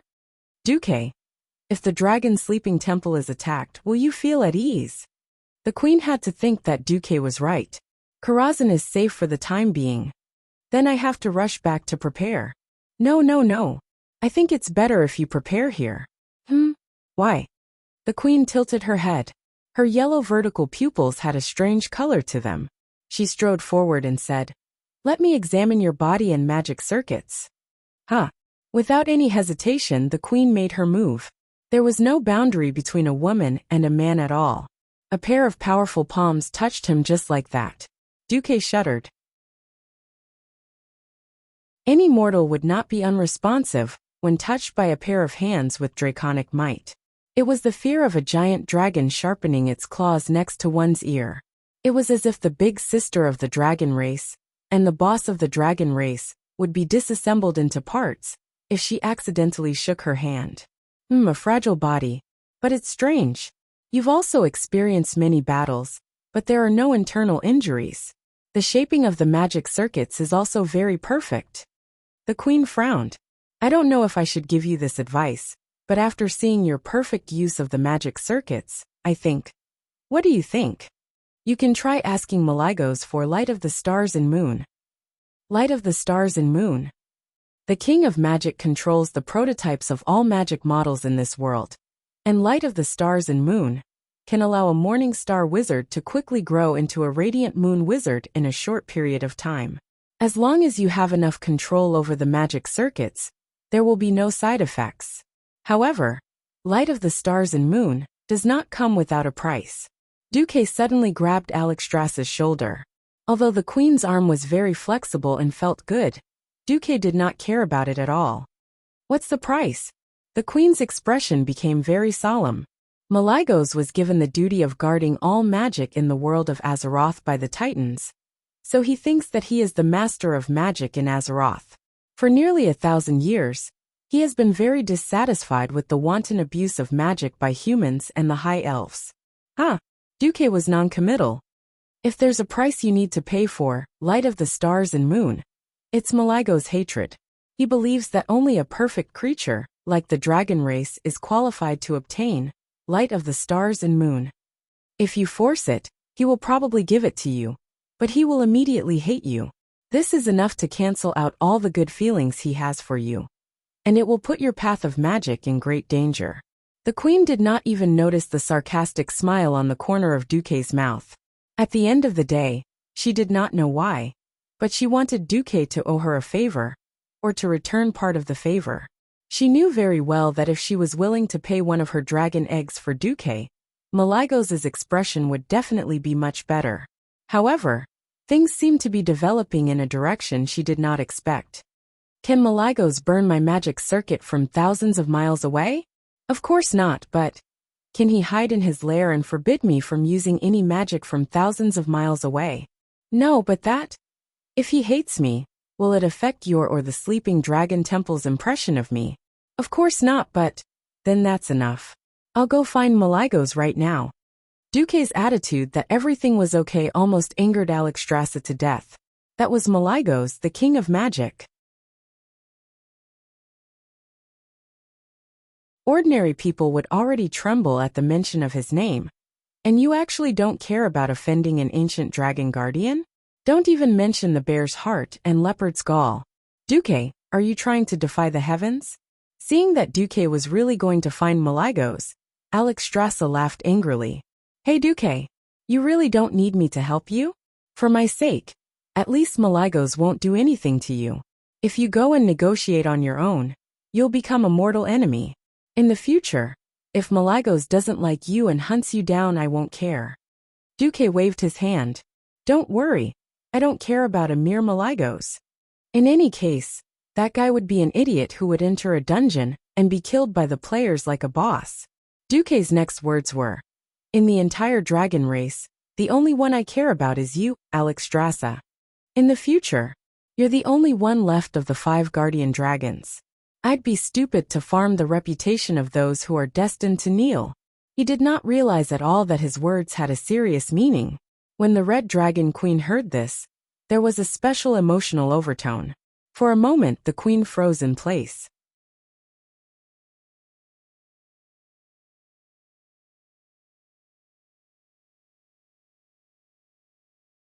Chapter 635. Duque had underestimated the queen's love for her eggs. First of all, A rough man was destined to be unable to understand a woman's feelings. Even before transmigrating, not many women were willing to donate their eggs. Alexstrasza was not only a female dragon, but also a dragon queen with a god-level life ability. Her dragon eggs could even make the scarce and nearly extinct blue dragons flourish again. One could only imagine how precious such a dragon egg was. In the end, Alexstrasza told a small lie. If she used her dragon egg to exchange for it, not only could she avoid Malago's wrath, but she could also exchange for a higher-level Breaking Dawn fire. As the name suggested, this meant that in addition to advancing to a Radiant Moon Mage, Duque could also lay the foundation for advancing to a Breaking Dawn Mage. In the world of magic, nothing could be achieved in a single leap, unless you had a god of magic as a parent. For example, Medivh had a guardian mother, Aegwynn. Apart from Medivh, which mage did not have stars in their eyes? They would either be like Antonidas until they had one foot in the coffin, or they would be like Khadgar in the original world, using countless near-death experiences in exchange for power. Even now, this opportunity to exchange for Starfire was obtained by Duque at the cost of facing one of the strongest and evilest existences in the world, Nesario. The queen never expected. No, she was overthinking things. She thought that Duke was giving up the chance to step into the Breaking Dawn realm in order to protect her precious dragon egg. She couldn't help but have a good impression of him rise. Because of his ignorance, Duque was very calm. Under Alexstrasza's gaze, he actually went to look for Malygos. At the highest level of the Wyrmrest Shrine, Izarazwil had already retreated. Nozdormu was using the power of time to rebuild Nesario's ashes into a model of Nesario's remains. Only Malygos had his eyes squinted, as if he was pretending to sleep. In fact, he had a premonition that Duque would come to him for a reward. "You're here?" Malygos seemed to be struggling to keep his eyelids open. "I'm here." Duque was indifferent. "Come." "Sure." A blue wave enveloped the man and the dragon, and in the blink of an eye, Duque found himself in another pavilion, hanging outside the dragon slumber shrine. Evidently, the 5 dragon aspects each had their own independent space in the Wyrmrest Shrine. The space of Malygos, the king of magic, seemed a little different. If Alexstrasza had deliberately shrunk her space into a small room, so that Duque wouldn't feel uncomfortable, then Malygos was just showing Duque the original space. It was a huge space with a diameter of at least 10 kilometers. Duque was on a lone island in the middle of the Azure Ocean. There was nothing around him except seawater. In the sky, there seemed to be a supreme existence of divine might. The thick white clouds rolled and surged, making it impossible to see what was above the clouds. Somehow, he felt that there was a mysterious existence there that could destroy everything in the world. Its nobility and greatness were above everything else in the world of Azeroth. That was how it should be, Duque replied with a poker face and dead fish eyes. "Ah, what an imposing manner." However, all that was left was the imposing manner. Alexstrasza, who had the most authority in the Wyrmrest Shrine, was protecting me. "Did you dare to eat me?"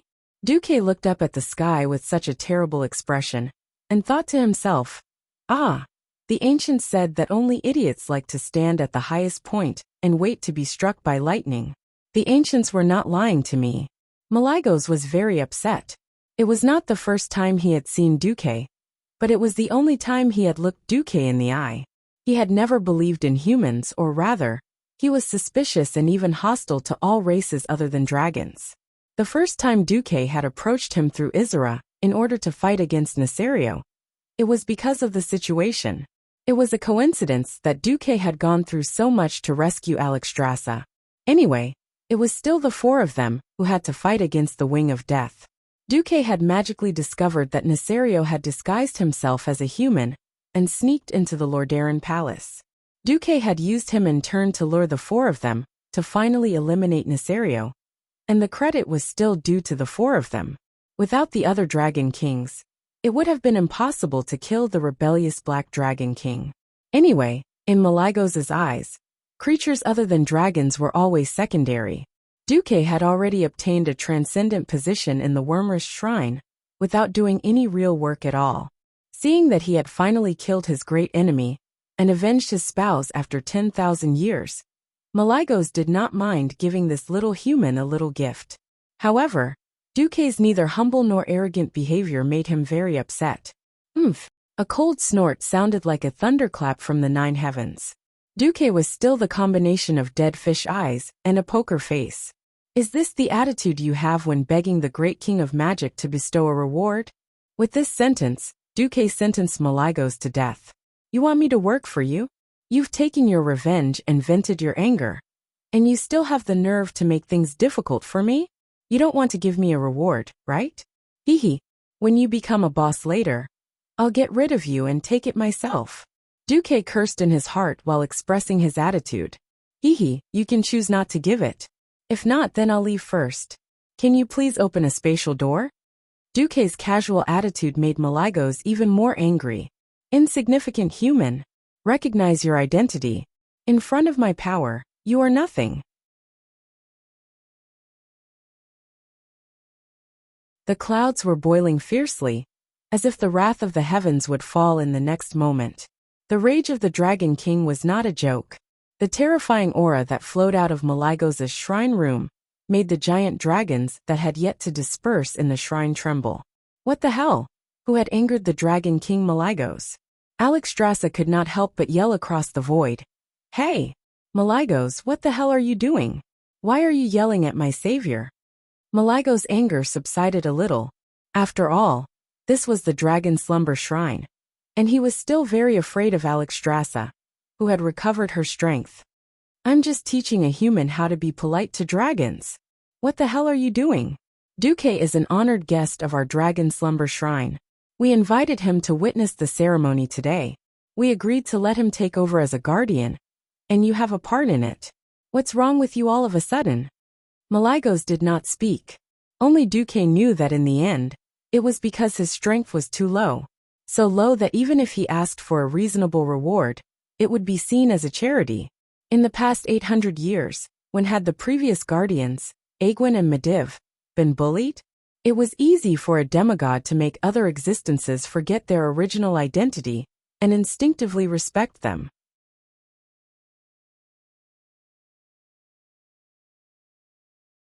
Chapter 636. Come to think of it, Duque was a mere morning star mage, but he had managed to kill the greatest nightmare of the dragons in 10,000 years, the demigod Nesario. It would be unreasonable for the other dragons not to be jealous. Was there anything more heaven-defying than Duque's feat in this world? Of course, there was a deeper reason. Malygos had not finished venting his anger. He had once been the strongest of the 5 dragon aspects. But his wife, child, and almost all his subordinates had died in one go. He had been a single dragon for 10,000 years. He had finally managed to kill his enemy. But not only was the enemy unrepentant, the one who had stolen his limelight was a lowly race with no ability that he looked down upon. Rationally, Malygos knew that he should be grateful to Duque. When it came to love, he couldn't control his temper. He was a little crazy, but his madness was more directed at Nesario and the Black Dragon army. But he had nowhere to vent his anger. He could not attack his own people. Duque, who had appeared in front of him, felt like he had been implicated. After slightly intimidating Malygos, Alexstrasza quickly smoothed things over and sent a secret message to Duque. Sorry Duque, he wasn't like this before. He used to be very happy and cheerful, and did not mind spreading magic to other races. It's just that after his spouse died, Alexstrasza quickly said a lot of things, all of which were ignored by Duque. What made Duque's mind wander was something else. That was the course of history. Duque did not know if he could defend against Nazul's next attack. If he could, then it was likely that there would not be a cross-world expedition against Draenor.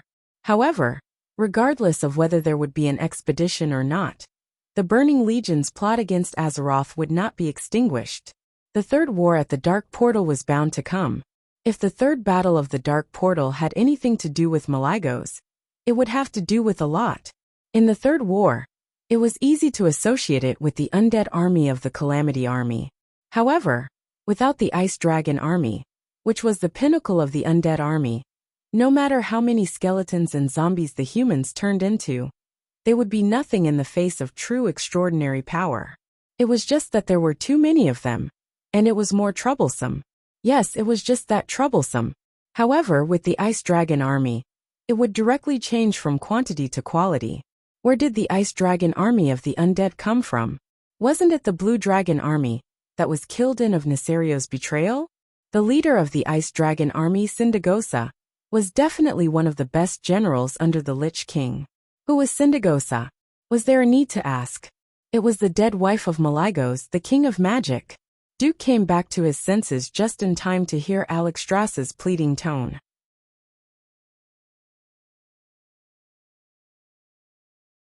Duke, I know Malygos' attitude isn't good, but he's still a good person, and he's ready to resume his duties as the dragon aspect. Why don't you give in to him this time, and I'll owe you a small favor. All right. Alexstrasza breathed a sigh of relief when Duque agreed. Just now Duque refused to answer no matter what. She thought that Duque was going to have a heaven and earth collision with Malygos in the Dragon Slumber Temple. She didn't think that Duque would win, but since both sides were on the same side, she really didn't want them to have a conflict. Just then Malygos said, All right, for Alexstrasza's sake, I won't argue with you about your attitude. I know you want the power of magic, so show me your magic skills, mortal. If you can satisfy me, I'll let you instantly become a radiant moon wizard. What's wrong with that? Duke's back suddenly straightened, and the corner of his mouth hooked up into a mysterious arc. If one was familiar enough with Duque, they would know who Duque was going to trap again. Fortunately, Duque let Malygos go this time for the sake of the Red Dragon Queen. Duque had too many ways to force this big blue clown into a dead end.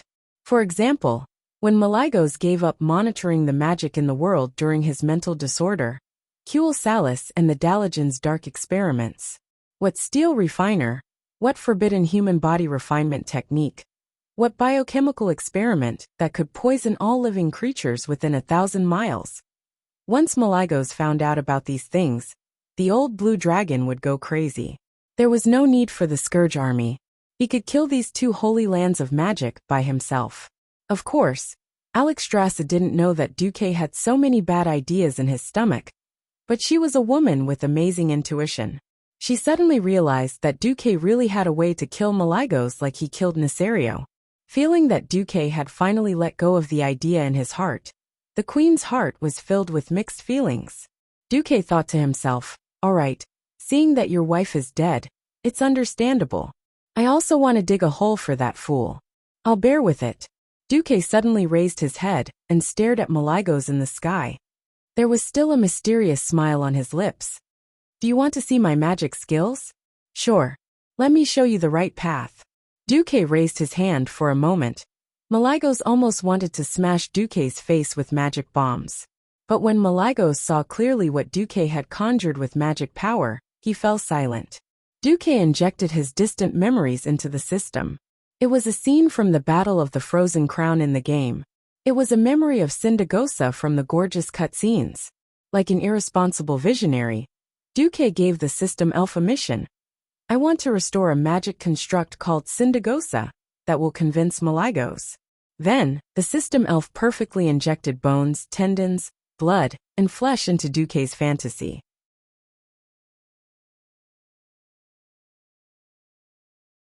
In the void, as the magic power in the magic circuit in Duque's body was rapidly consumed, the illusion of a huge bone dragon appeared in Malygos' eyes. At first, the illusion of the bone dragon looked like a lizard skeleton at the level of a primary school student's drawing. However, it quickly turned from a chaotic mess into a specimen with its bones clearly visible. Every bump on his skin, every cartilage that connected each other, the proportions of every bone. At this time, Malygos couldn't help but tremble slightly. This wasn't the end. If what happened before was just a conceptual reorganization of the biological specimen, then what happened next was a pure rebirth of the concept of magic. The huge bone dragon illusion in Duque's hand, which had become 10 meters long, had begun to have the aura of a magic circuit. One by one, new magic circuits were being constructed in this phantom bone dragon.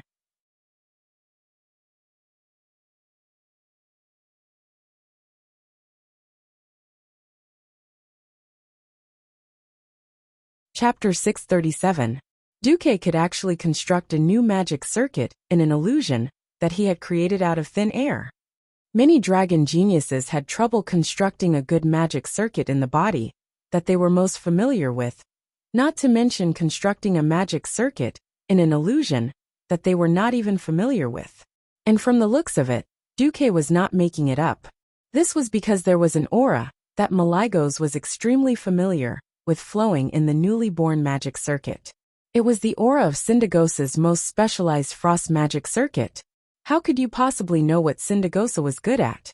In the independent space of the temple, the rolling clouds in the sky had already solidified. Similarly, the expression of Malygos, who had poked his head out of the clouds, had also solidified. Neltharion's betrayal 10,000 years ago was the greatest shame of the dragons of Azeroth. Even in the records of the dragons, only the names and numbers of the dead were recorded. Other than those ancient dragons that could be counted, no one would know anything about the Blue Dragon Queen.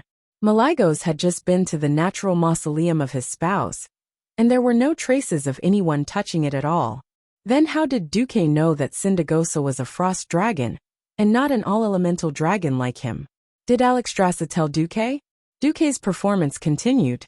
Not only did the body of the bone dragon, which was almost identical to Syndagosa, begin to be surrounded by magic circuits, but white muscles could also be seen growing on the white bones, which were becoming thicker and thicker. Every layer of flesh and blood covered the dragon's body would have a corresponding bloodline and magic circuit. The mana in Duque's body continued to be consumed, but with the help of the system elf, not even the slightest bit of mana was wasted. Every bit of mana was used to create the illusory Syndagosa. This move of Duke Kuz was almost a materialization of his imagination. Under his control, the body of the blue dragon continued to grow, becoming more than 50 meters long. When he finished constructing the flesh and blood, a layer of unbelievably beautiful blue dragon skin and scales began to cover the flesh and blood. At the same time, smaller and finer branches of magic circuits were also being laid down. Seeing this, Malygos' heart skipped a beat. Humans and high elves were very superficial in the use of magic. It was already impressive that they were able to construct a few large magic cycles in their bodies and form a circuit. They could not care about the minor details at all. Not to mention control. They might not even be able to sense it on their own. However, they did not know that this level of control was necessary for a powerful spellcaster. How could a main circuit with 36 branches of the same thickness compare with a main circuit with 108 branches of the same thickness?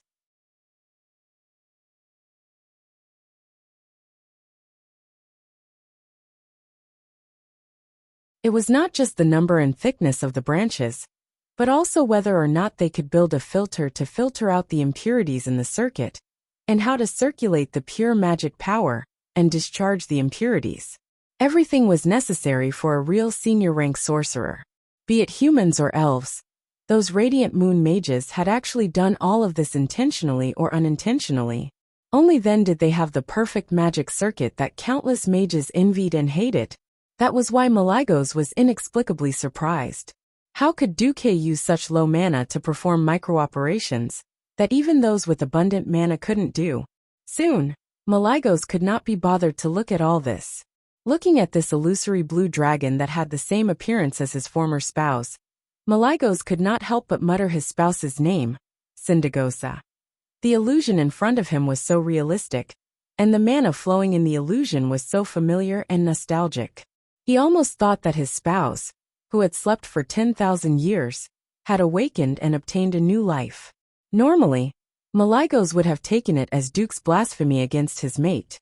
But when he asked Duque to display his talent in magic, he saw his former spouse.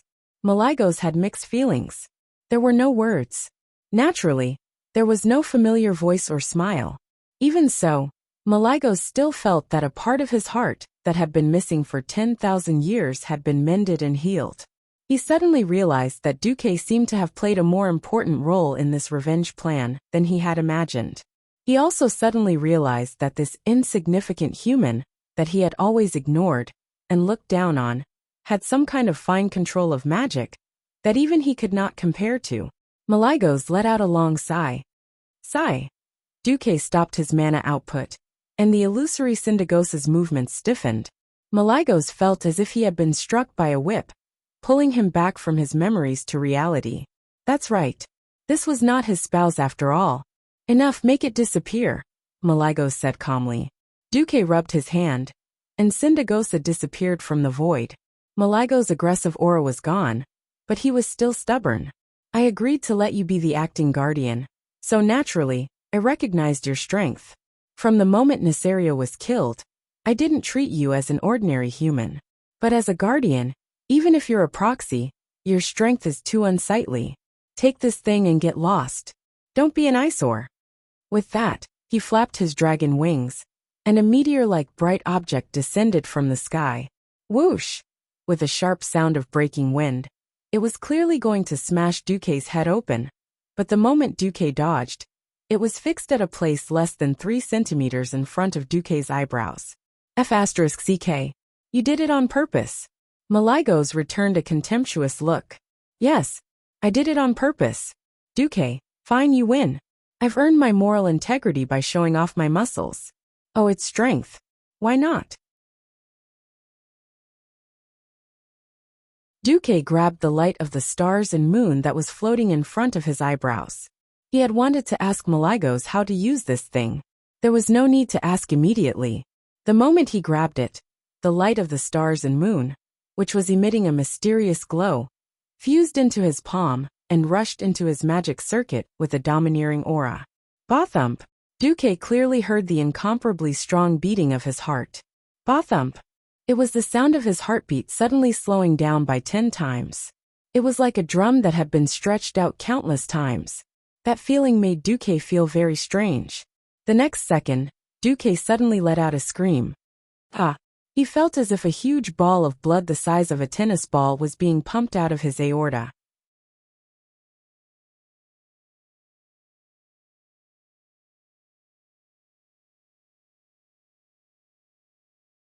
Chapter 638.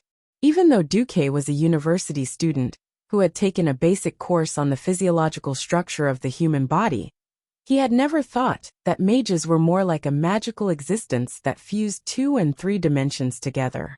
What appeared in his field of vision was the same outer shell of the body, but a completely different internal structure.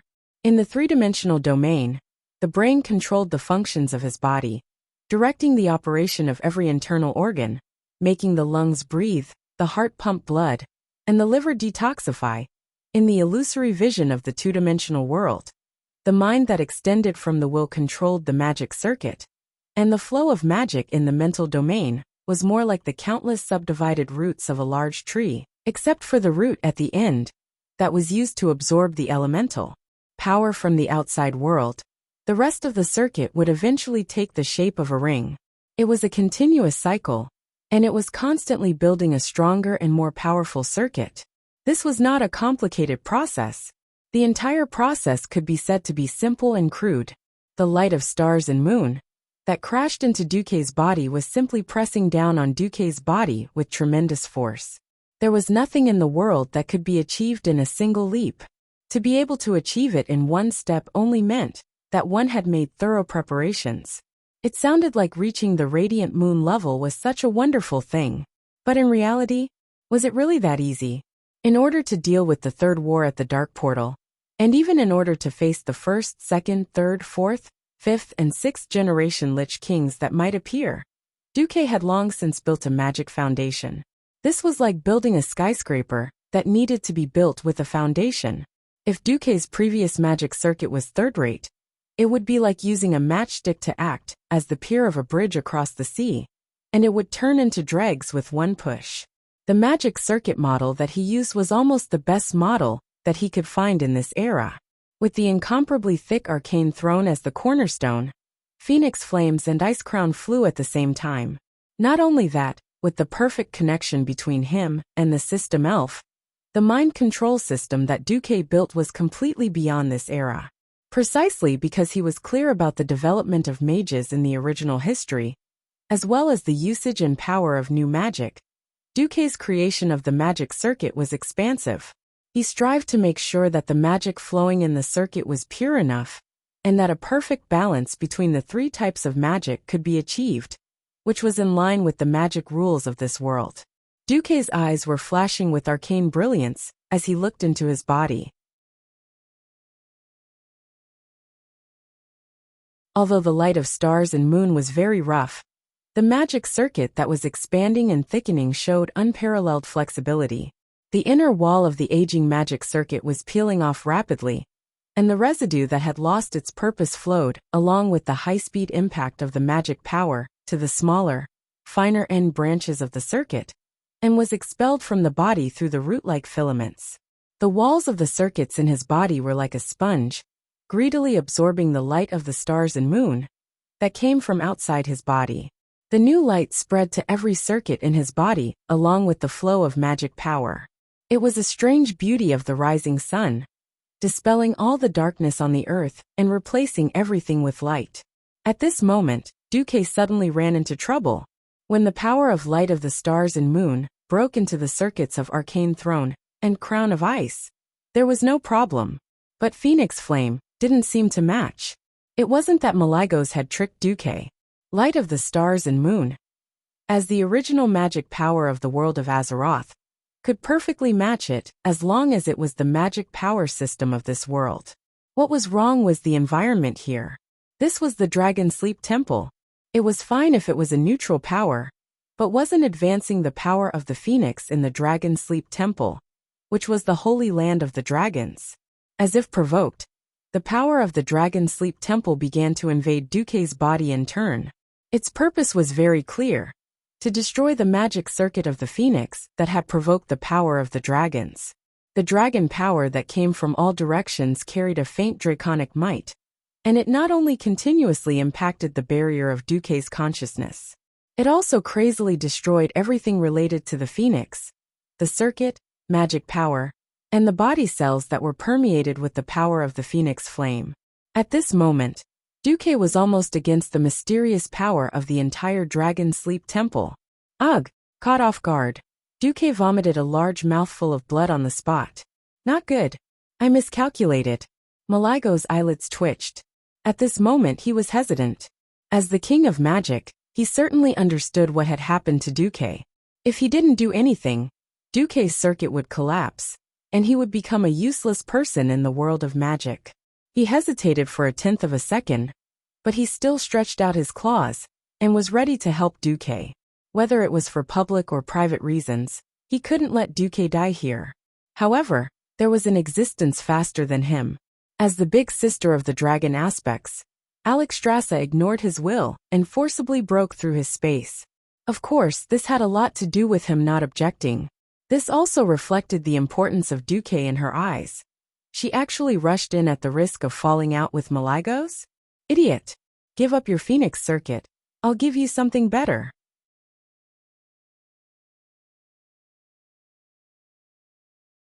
As she spoke, Alexstrasza pressed a powerful palm on Duque's back. This time, Duque truly saw how terrifying the strength of the top existences in this world was. He believed that the mental barrier that he and the system elf had figured out together was very complete. This was already layered, and just looking at it made his scalp tingle. According to military theory, this not only had crossfire cover, but it also took into account the characteristics of flexibility and sturdiness. Duque thought that this was the Maginot line of defense in the world of magic. However, under the attack of the Red Dragon Queen, such an incomparably complex mental defense collapsed like melting snow. She didn't have that kind of patience. Her method was simpler and more violent. In the first contact, she found the attribute of the mental power in the mental barrier and directly dissolved it with the corresponding attribute. You are the 5 elements. She is the reverse 5 elements. She directly erased the mental attribute on your mental barrier and decomposed the willpower into the most primitive divine thoughts. If she had the intention to harm Duque, Duque would be an idiot by now. Obviously she wasn't. The flames were clearly violent and wanton. After Alexstrasza took over part of Duque's mental control, she decisively blew up the Phoenix circuit in Duque's body and expelled it all out. Duque spat out another mouthful of blood, What was even more strange was that as soon as this mouthful of blood left his lips, it turned into a turbid flame and disappeared. Duque could see that, starting from his heart, there were hundreds of thousands of golden threads spreading out from his heart like tree roots. After reaching various parts of the body like blood vessels, they formed interlocking rings like veins that could recycle waste and return to the heart.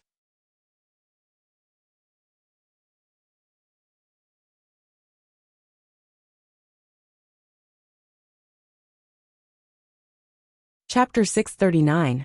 These were networks of various sizes. These were the newly born magic circuits.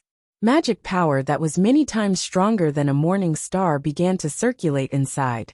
It flowed endlessly, surged, and never stopped.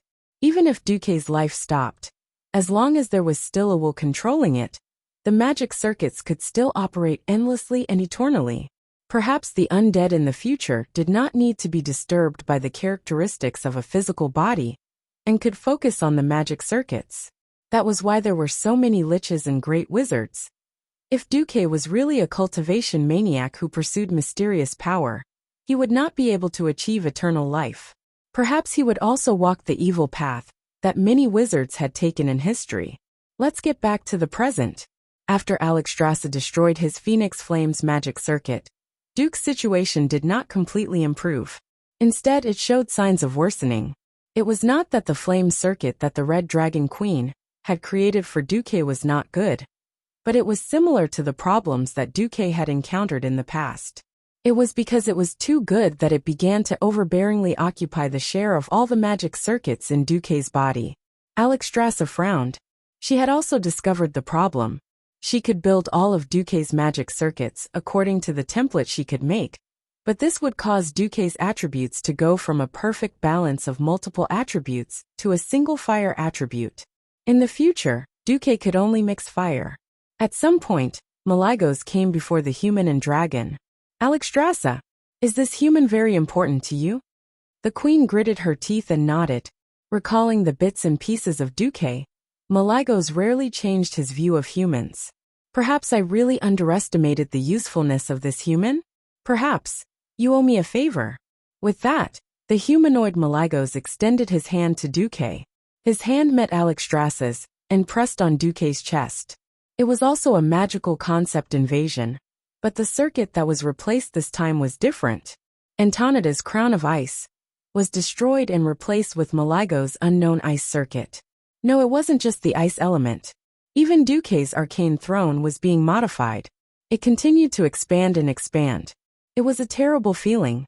Duque opened his mouth wide, and his jaw was so wide that his throat could be seen. He wanted to shout, he wanted to roar, but he couldn't utter a single word. Behind was fire, and in front was ice. This was the true meaning of ice and fire. However, in order to endure the two heavens of ice and fire, one's body had to be strong enough. The system notification rang out nonstop. Warning! Warning! Extremely powerful fire and ice magic circuit patterns discovered. The two magic circuit models demanded a high amount of magic power from the Olympian mathematical circuit. Correspondingly, the power will also increase correspondingly. Duque clenched his teeth and roared in the spiritual world. Damn you! I'm not afraid of you. System Elf. Reverse calculate the arcane circuit model that satisfies both magic circuits at the same time. The system calculated at super high speed. In less than 20 milliseconds, the calculation results came out. The calculation results are here, but it is seriously not recommended for the host to try based on this, because according to the calculations, the magic power gap is as high as 369%. Do it. Host, I seriously don't recommend. Do it. My magic power is not enough. But it doesn't mean that the two big bosses don't have enough magic power. If it were anyone else, or if it were in the past, Duque would be courting death by doing this. And it would be the kind of courting death that he brought upon himself. But it was different now. In a sense, this was more like an unkind way of demanding repayment for kindness. Human relationships were very mysterious. Blindly giving without asking for anything in return might make the other party very grateful at first. But after a long time, it would make the other party feel an unequal sense of loss. Just like Alexstrasza, she was the noble dragon queen, controlled supreme power, and had thousands of red dragons and dragonoid warriors under her command. During this period of time, it always gave her a sense of frustration that she couldn't help because of the restrictions of the rules or for other reasons. Help me. Strictly speaking, Duque didn't say these two words. Don't forget who were in front of and behind him. The two dragon kings. At such a close distance, any small movement of Duque, or even the unnatural vibration in the air, would be sensed by them. In fact, if Duque didn't choose to construct the arcane circuit as the foundation, Malygos almost wanted to force the magic circuit that he thought was suitable to Duque. Although the circuit that he forced into the past was definitely not as good as the one that Duque created according to the situation, it would at least match the magic circuit that he and Alexstrasza sent out. Now, under such circumstances, Duque actually told them the arcane circuit model to be strengthened through the spiritual connection. Malygos couldn't help but look at Duque in a higher light. It was the same for the king of magic, and it was the same for the life giver. The two dragon kings' faces were filled with undisguised shock. They were absolutely sure that before this, Duque had never come into contact with such a top-notch magic circuit model. It wasn't about secrecy. The outstanding physical talent of the dragon race allowed them to carry more and stronger magic circuits. In a sense, the magic circuit models that humans and elves came into contact with were emasculated versions that had been repeatedly weakened so that humans and elves could afford them.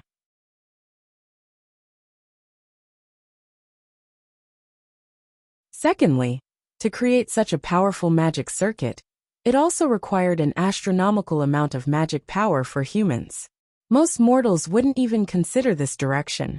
For example, Sun King Anastrian used the power of the Sunwell to charge up. Without deducing how to use this power, how could he create the corresponding magic circuit model? In such a short time, not only did Duque deduce it, but in the eyes of the two dragon kings, this model was even more perfect than the models they could imagine and more suitable for Duque's body. They sucked in a breath of cold air. So there are real geniuses among humans. The two dragon kings thought at the same time. They looked at each other and immediately injected magic power without hesitation. This was the invasion of magic power, and it was almost a reverse of primary and secondary cooperation. The golden flame magic power and the pure white frost magic power each drew a circle in Duque's body. On the other side, there was an additional pure arcane power that passed through Duque's body and was mobilized to the place that Duque wanted. As the foundation of the two major magic circuits, the arcane circuit that Duque used as the foundation was also continuously thickening, deepening, and consolidating. Its construction speed even surpassed the sum of the two dragon kings. 3 huge compound circuits gradually took shape in Duque's body. You're tuning in to the Li Mei's Sword of Destiny YouTube channel. We're so grateful for your support. And don't forget to subscribe to join us on this incredible journey through captivating stories. Your generosity through donations truly makes a world of difference, as it's the primary source of revenue that allows me to expand and enhance this channel for you. Thank you from the bottom of my heart for being a part of this adventure.